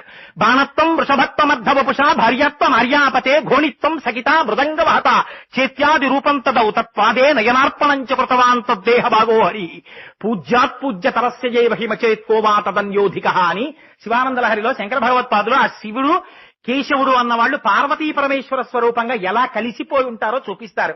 అందుకే శివుడికి నందికి మధ్యలోకి వెళ్లరు. శివుడికి కేశవుడికి భేదం చెప్పకూడదు. ఒకవేళ నేను మహావిష్ణువుకి గొప్ప భక్తుణ్ణని శివనింద చేసినా, నేను శంకరుడికి చాలా గొప్ప భక్తుణ్ణనుకుని శ్రీ మహావిష్ణువుని నింద చేసినా, అటువంటి వాళ్ళకి ఎటువంటి ఫలితం ఇస్తారో శాస్త్రంలో చెప్పేశారు. ఎవరు చెప్పారో తెలుసా అండి? శ్రీమన్నారాయణుడు చెప్పాడు. ఏమనో తెలుసా? మద్భక్త శంకరద్వేషి మద్వేషి శంకర ప్రియ. దగ్గరికి వెళ్లి శంకరుణ్ణి స్తోత్రం చేసి నన్ను నింద చేసిన వాడు. వీళ్ళిద్దరికీ కూడా ఒక వరం ఇస్తున్నాం. ఏమిటో తెలుసా? తావుభౌ నరకం యాతం యావచ్చంద్ర దివాకరవు. సూర్యచంద్రులున్నంత కాలం వాడు నరకంలో ఉంటారు. ఎందుకని? వాళ్ళిద్దరూ భార్యాభర్తలు లాంటి వాళ్ళు. వాళ్ళ ఇద్దరి మధ్యలోకి ఎన్నడూ వెళ్లి భేదం చెప్పకూడదు, భేదం పాటించకూడదు. పొరపాట్నైనా మనస్సు అలా తిరుగుతుందేమోనని సంధ్యావందనం చేస్తే శివస్య హృదయం విష్ణుర్విష్ణోశ్చ హృదయం శివ యథా శివమయో విష్ణురేవం విష్ణుమయ శివ యథాంతరన్న పశ్యామి తథా మే స్వస్తిరాయుషి అని నమో బ్రహ్మణ్య దేవాయ గోబ్రాహ్మణ హితాయ చ అని రోజు సంధ్యావందనంలో చెప్పట్లా? శివుడి హృదయం విష్ణువు, విష్ణువు హృదయం శివుడు. ఇది తెలిసేటట్టుగా నన్ను కటాక్షించి భేదభావన లేకుండా పరమాత్మతత్వం గుర్తిరిగి నా చేత 4 నీటి చుక్కలు నేను అభిషేకం చేశానన్న తృప్తినిచ్చి నన్ను నీ బిడ్డరిగా కాసుకోవయ్యా అని అడగడం అభిషేకం. ఒక్క మారేడుదలం సమర్పిస్తే అది అఖండ బ్రహ్మాకార వృత్తి అన్నారు. ఆ బిల్వదలం అంత గొప్పది, అంత బ్రహ్మైక్య సిద్ధిని వరకు ఇవ్వగలదు ఒక్క మారేడుదలం శంకరుడి పాదాల మీద పెడితే. అందుకని అదిగో అటువంటిది శివస్వరూపం అంటే. ఆ పార్వతీ పరమేశ్వరుల యొక్క చరణ ద్వంద్వములకు వారి పాదపద్మములకు శిరస్సు తాటించి సాంజలి బంధకంగా నమస్కరిస్తూ మంగళాశాసన పరైమదాచార్య పురోగమై సర్వైశ్చ పూర్వైరాచార్యై సత్కృతాయాస్తు మంగళం. మంగళం కోసలేంద్రాయ మహనీయ గుణాత్మనే చక్రవర్తి తనూజాయ సర్వభౌమాయ మంగళం. ఉమాకాంతాయ కాంతాయ కామితర్థప్రదాయినే శ్రీగిరీశాయ దేవాయ మల్లినాథాయ మంగళం. కరచరణకృతం వా కర్మ వాక్కాయజం వా శ్రవణనైనజం వా మానసం వాపరాధం విహితం వా సర్వమేత్తక్షమస్వ శివ శివ కరుణాబ్ధే శ్రీ మహాదేవ శంభో. సర్వం శ్రీ ఉమామహేశ్వర పరబ్రహ్మార్పణమస్తు. స్వస్తి.